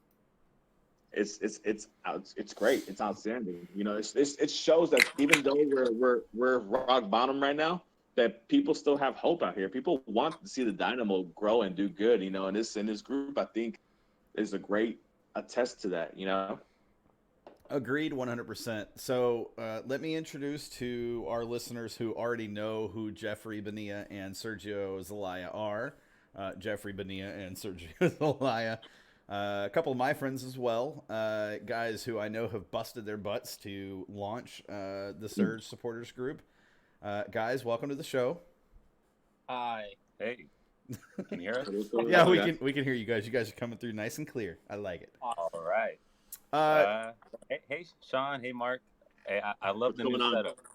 Oh, we got some love. I don't know if you heard that, Mark. We got love. I love it. Hey, if you like it now, wait till we get the bull by the horns.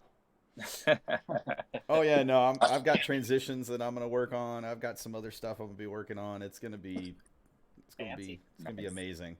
So guys, I reached out to you guys wanting to bring you on. It's an opportunity for you guys to kind of share who you are, what you're about. But I also just wanted to get you guys on to frankly, let everybody out there who may be watching later or even now know that we're always happy to have groups come on. We're always happy to have individuals come on and do interviews and things like that. And so if people are interested in being part of the show, just let us know, and we'll coordinate to get those types of things scheduled and things of that nature. Thanks, Callow. Appreciate the emoji, bro. Sorry. I hope that shows up in chat. It probably won't, which is the best part. Or on the stream. It does. Oh, does it? Oh, do they show up on the stream? It shows up on the stream? Okay, cool. I haven't seen it yet, so that's why I'm like, okay.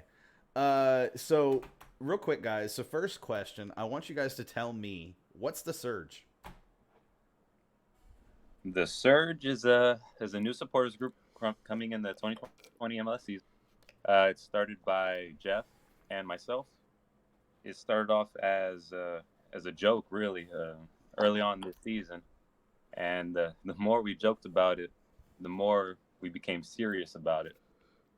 And until probably 2 months ago, we were like, you know what? Let's just do it.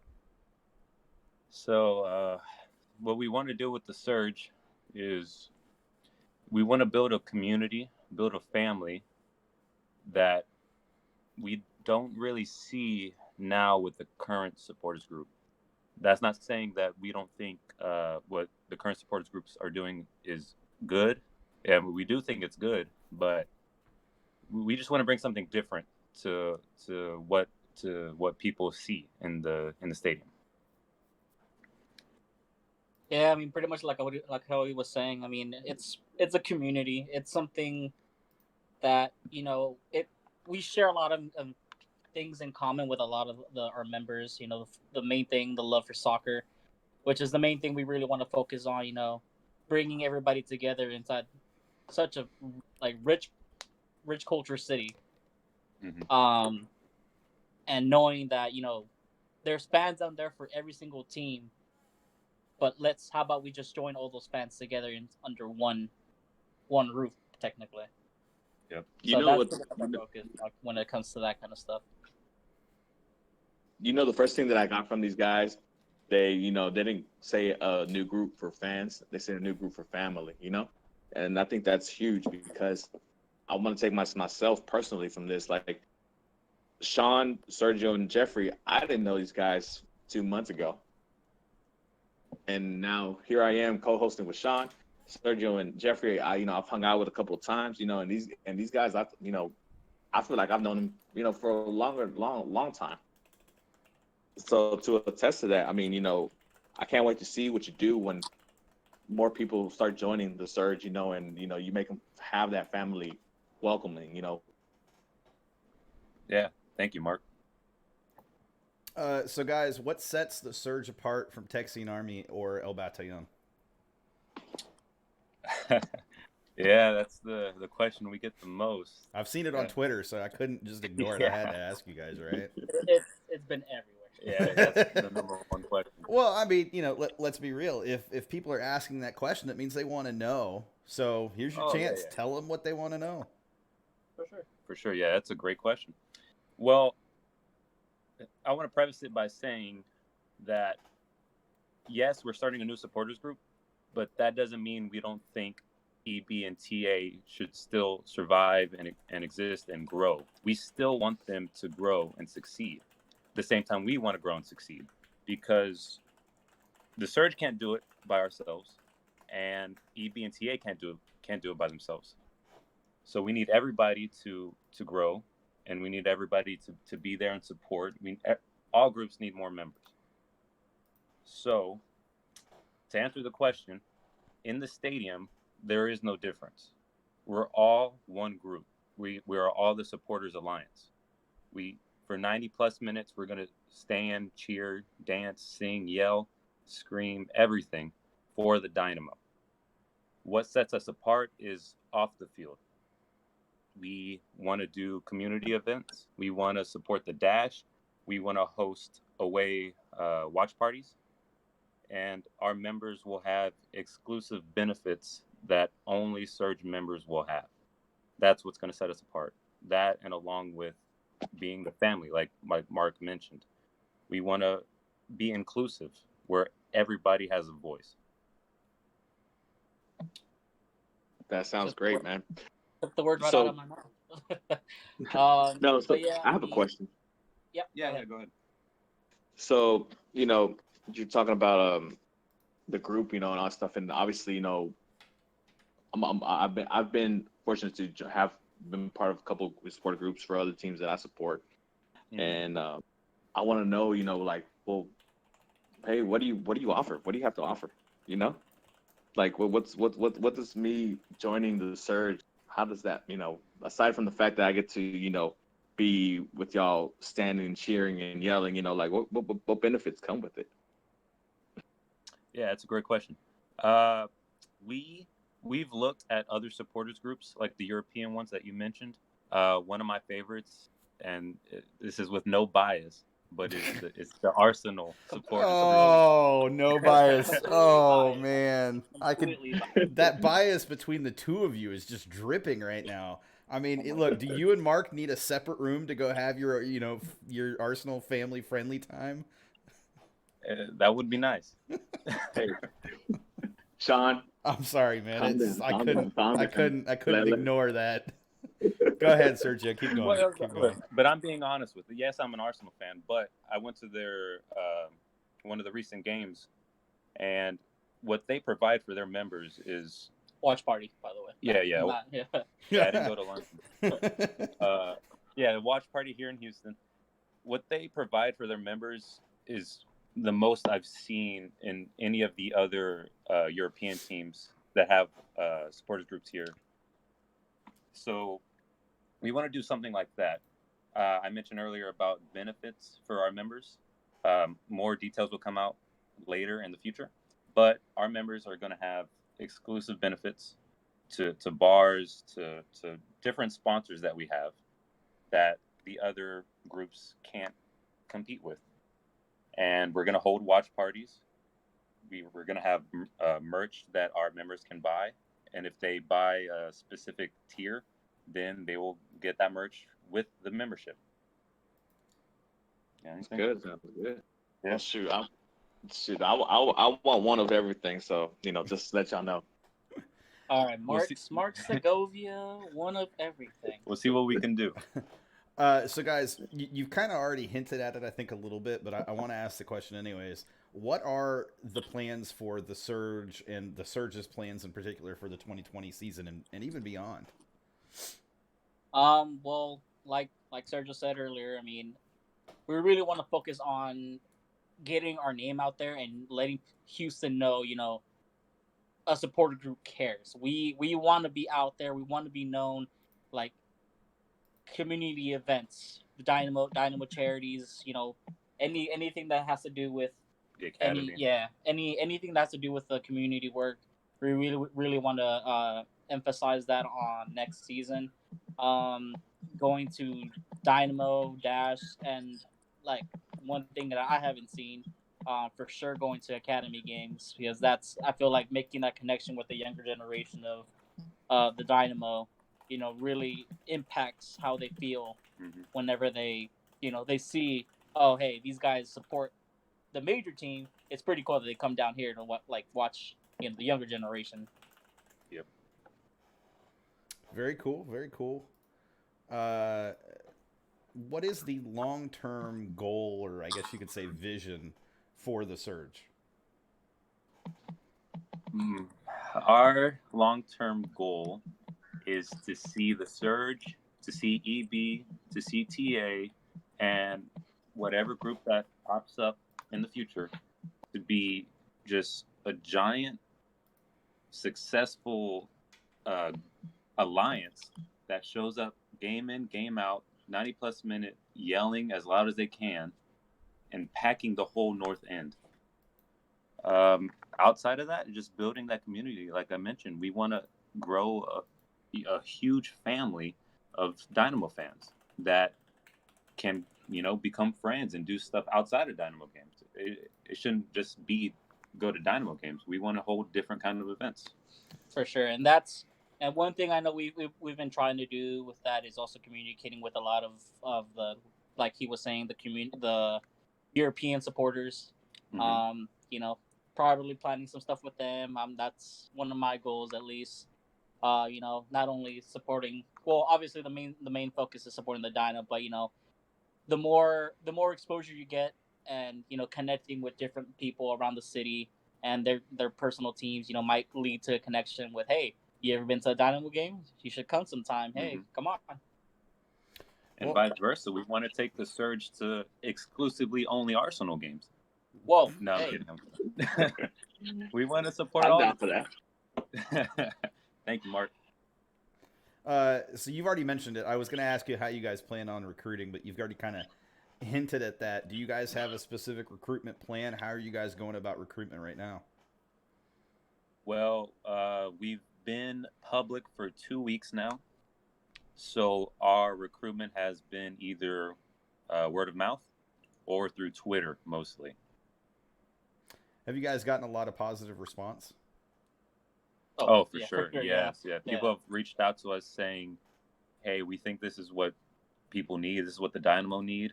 We've heard a lot of great ideas and opinions from people. And we're feeling really good about the Surge right now because a lot of people have reached out to us. Yeah, and that's the main thing we really want to do too. We really want people to have a voice within our supporters group. We want them to feel as welcome as possible, and we want them to voice any concerns, give us any tips on how we can be better, how can the section be better, and pretty much just make the fan experience, the best it can be, the best we're going to offer to the city of Houston. So I'm gonna real quickly read you a few questions out of the chat. Not to put you guys on the spot, but to put you guys on the spot. So Jeff asks, not Bonilla, different Jeff. Will there be supporter made beer? I never thought about that one. I don't know what it takes to make a beer, but We're open to ideas. yeah, if you want to come out and teach us how to make beer, I guess we'll do it. We'll start a brewery, the Surge beer, I guess. Moonshine. Moonshine. That's very ambitious of you. He also says he wonders if any, and this isn't necessarily directly at you guys, but it's a good question. I wonder if any of the supporters groups will include a percentage of merch sales and/or dues to Dynamo charities. That's been on my mind. Mhm. I was probably gonna start doing some of that here. Well, within the off season. I really want to do something like that, and it's really good to do something like that because it just gives you that connection, and your name is out there. Hey, we're supporting Brad Davis's what was it, the veterans? Brad's Brigade. Yeah, Brad's Brigade. Yeah, there we go. Brad's Brad's Brigade. Stuff like that. It's just I'm looking into it. I will have to talk to Sergio about it. But yeah, more than likely, we're trying to do something like that. I mean, that's a great idea. I never even thought about that. We should really definitely contact Dynamo Charities about that. So I have a question of Yeah. of all, you said y'all been public for 2 weeks, and y'all got a lot of positive feedback and stuff like that. Of all that positive feedback, how much of it has been like a serious inquiry? Like what percentage do you think, are people really serious about, really signing up with the Surge and being a part of this family that you're trying to make? Well, we've had a lot of people come to us asking for more information. So whenever we went public on our member planet, we had this. You can sign up for more information. Mhm. And me personally, I've been reaching out to anybody that's signed up for more information. I personally talked to them, saying, "Hey, what can we do better? What are you looking for in a supporters group? What just pretty much anything to make them feel as welcome as possible." Because that, like I said, that's my focus. I want people to know that somebody cares and that somebody's there to listen. Yeah, Jeff's been doing a really good job of going person to person and asking about their opinions. It's one thing to put a post on Twitter and ask a question. It's another thing to go man to man, person to person. Like, well, what do you think? And then we always get great responses back, great ideas. Like what Cooligan said earlier about the merch sales going to Dynamo Charities. I never thought of that. It's a great idea, and we need more of that. I think that's great that y'all allowing the people to have feedback and y'all bounce back ideas with these potential members of the Surge. That's great that you're so open minded about stuff like that, because I know that certain supporter groups have their ways, and that's it. And there's no really communication between let's say just somebody who just signed up because they want to be a part of the group that supports their favorite team. I think that's great that you're able to bounce ideas off people, especially people right now that haven't officially signed up yet. Yeah, of course. The Surge isn't mine and Jeff's group. This is a group for the people. This is a group to build a family, and everybody in the family has a word. They have a voice. We're not going to just do things because we want to do it. We want to do things that our members want to do. So a really good question. Callow asked, "What is your mission statement?" Well, if you go to memberplanet.com/the Surge, you will see that. But just to keep it short, the mission statement is that the Surge is a supporters group for our members, for the people, that will cheer, stand, scream all 90 plus minutes in game, and then be an active member outside of the game, whether that means coming to watch parties, whether that means helping with tifos, whether that means coming up with ideas for chants or for anything really, for community events, come out to dash games as a member of the Surge. This is really for the members. This is really for the Dynamo fans, and yeah, that's about it. So my question now is, what's your realistic goal? Like, what would you call a positive amount of members by the time the next season comes by? I mean, with What would how what would much you what would you interest consider a success? What would you consider a success? 20 people, 30, what would you consider a successful recruitment? for a brand new supporters group, Mhm. especially coming out and getting our name out there. I mean, I would consider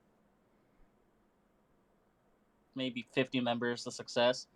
That's pretty. I'm actually aiming pretty high on that.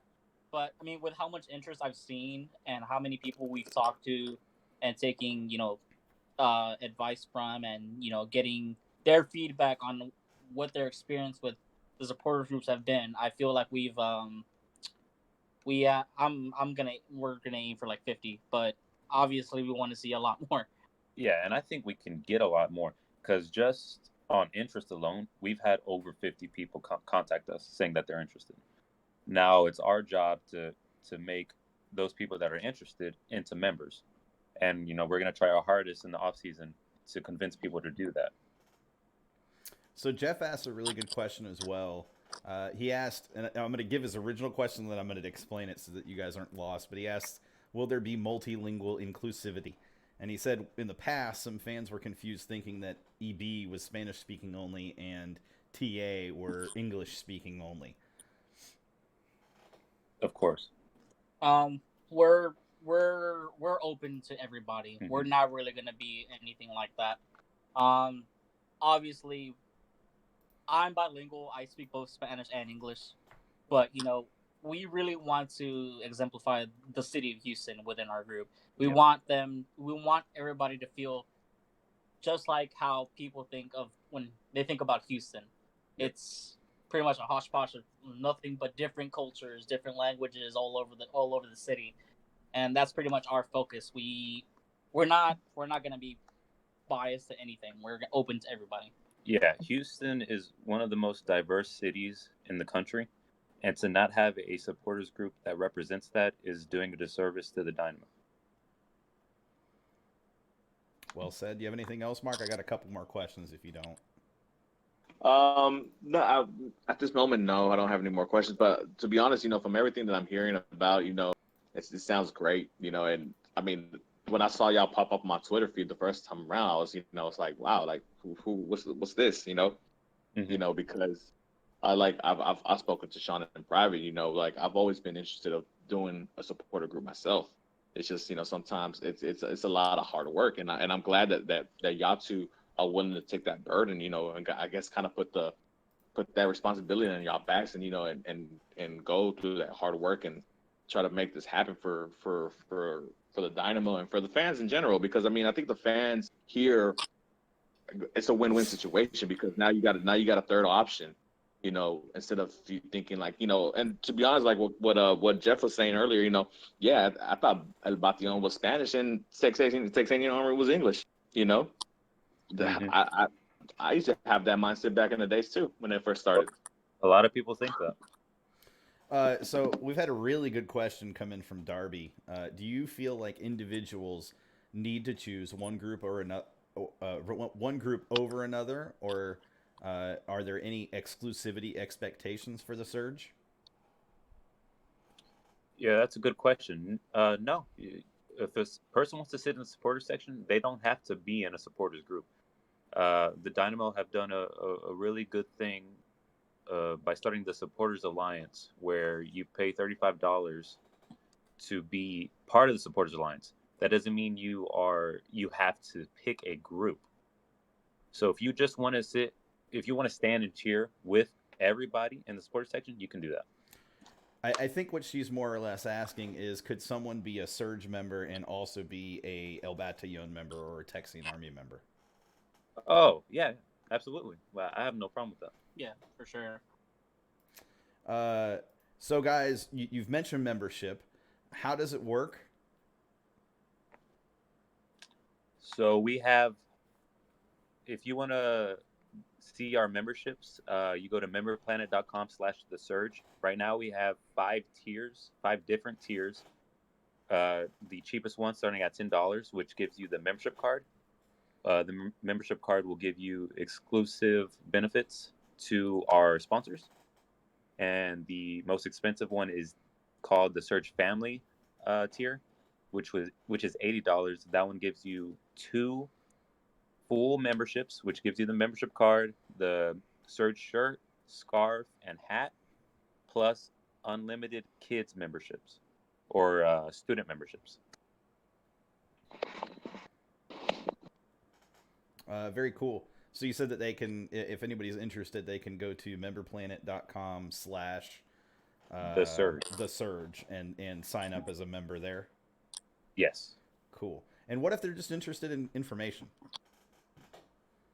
If you go to that website, and at the bottom you can sign up for our mailing list form, and you will get emails from us that updates and news that even those our members will get before Twitter gets.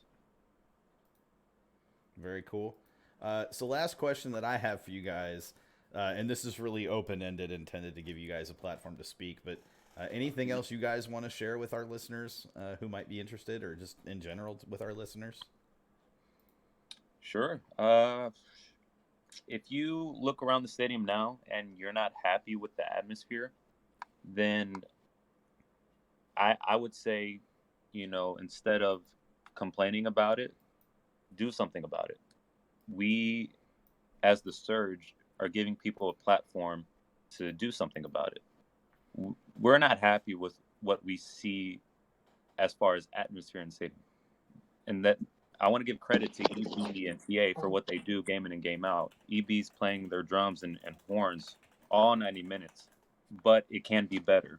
And that's what our goal is. We want the supporters section to be full with people yelling and screaming and dancing, because I believe personally that the supporter section is by far the most important thing, behind the on-field play, of what gives the stadium atmosphere. If people sitting in the stadium see the supporters groups going crazy, then they're going to go crazy themselves. I think that's fair. Go ahead, Jeff. Yeah. So I mean, I just want everybody to know. I mean, I want them to feel like they have a home within our group. Mm-hmm. We're welcoming to anybody and anybody. I just want to see everything succeed. I want the supporters group to be full. I want that passion that was there when in the Robertson days, where everything was packed. The stadium was electric, and it's just one of those things you want to really look back to and say, damn, I really want to be a change, and I really want to bring that back. And it's just one of those things that it's just me. Well, my passion for the Dynamo. Mm-hmm. I think that I see a lot of that with a lot of the people we've talked to, but it's just want everybody to make sure they know that we're a very welcoming supporters group, and I don't think anything is ever going to change that. I welcome everybody and anybody. Yep, absolutely. So if somebody listening is interested, go to memberplanet.com/thesurge. You'll see more information there. And if you want to sign up, just click on Join Group, create a Member Planet account, and then you will see our different tiers. Awesome. Well, guys, thanks for joining us. Yeah, thanks, guys. Yep. Yeah. You and Mark are doing a great job with Gen Orange. I love the new look. We could finally see Discord on the screen. That's the great plus. Hey, I'm a big fan, Sean. Thank you. Hey, Thank you, guys. Hey, before y'all leave, Jeffrey 2-0 on Monday, bro.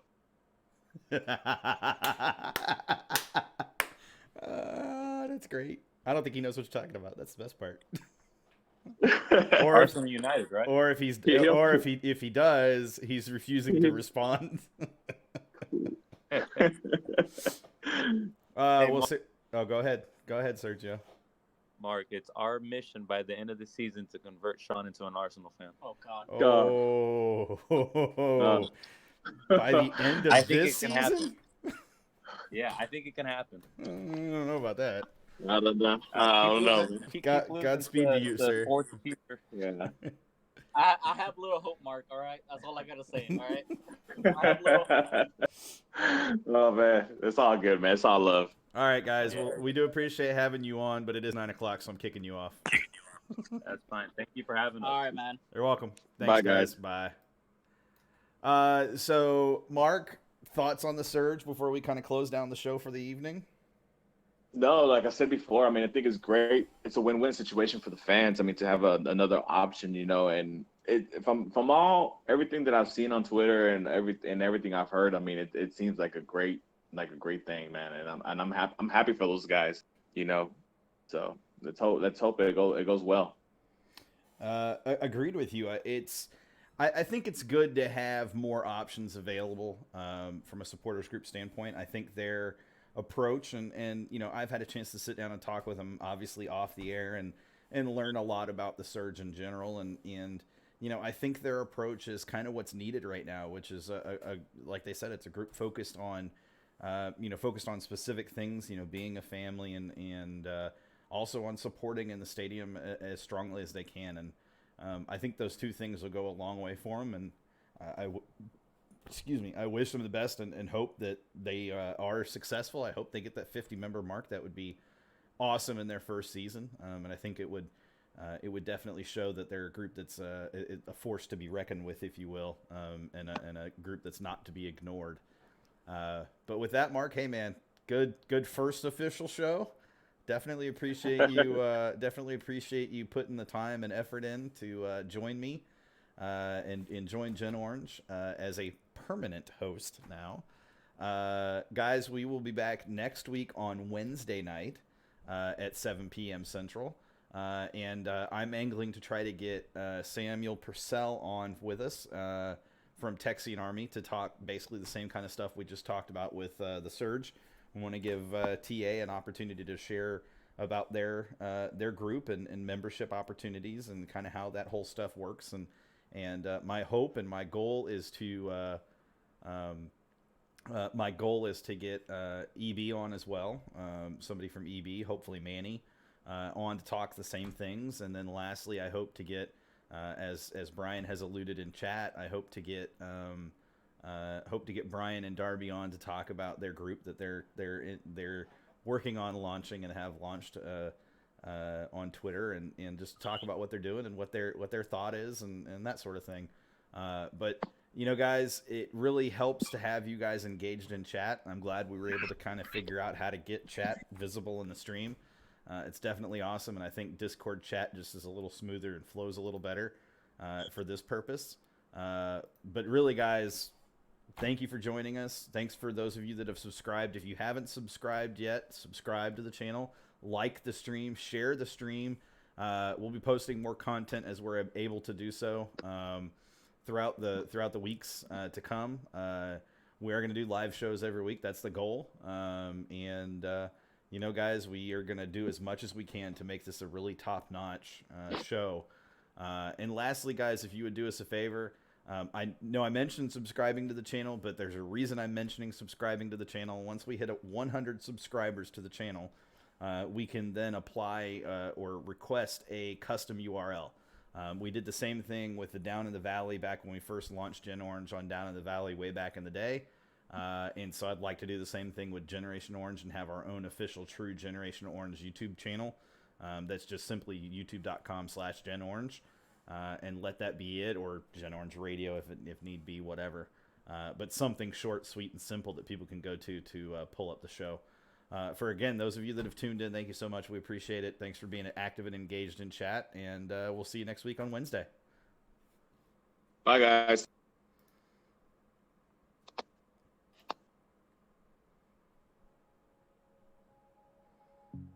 I just need time to click in my head. Fires up, embers burn, can't pretend, yeah. And I've been thinking about things that we said, yeah. And I've been up all night lately, thinking about you, yeah. Are we just holding on? We're scared, still bruised, yeah, yeah. You mess me up, fuck me up, just can't stop, no. I told me I don't need nobody, but every night I'm feeling something for you, yeah. You mess me up, fuck me up, thinking about you.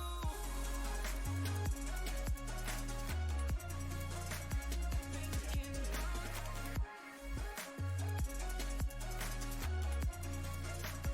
Thinking about you. Are we just satellites by the edge? Burning up, spinning round till an end, yeah. And I've been thinking about things that you said, yeah. And I've been up all night lately, thinking about you, yeah. Are we just holding on? We're scared, still bruised, yeah.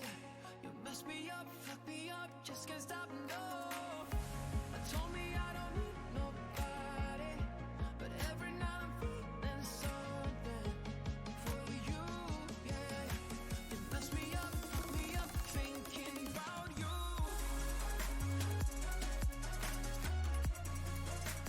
Thinking about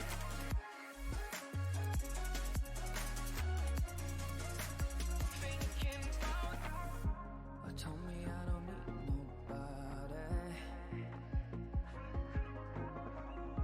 but every night I'm feeling something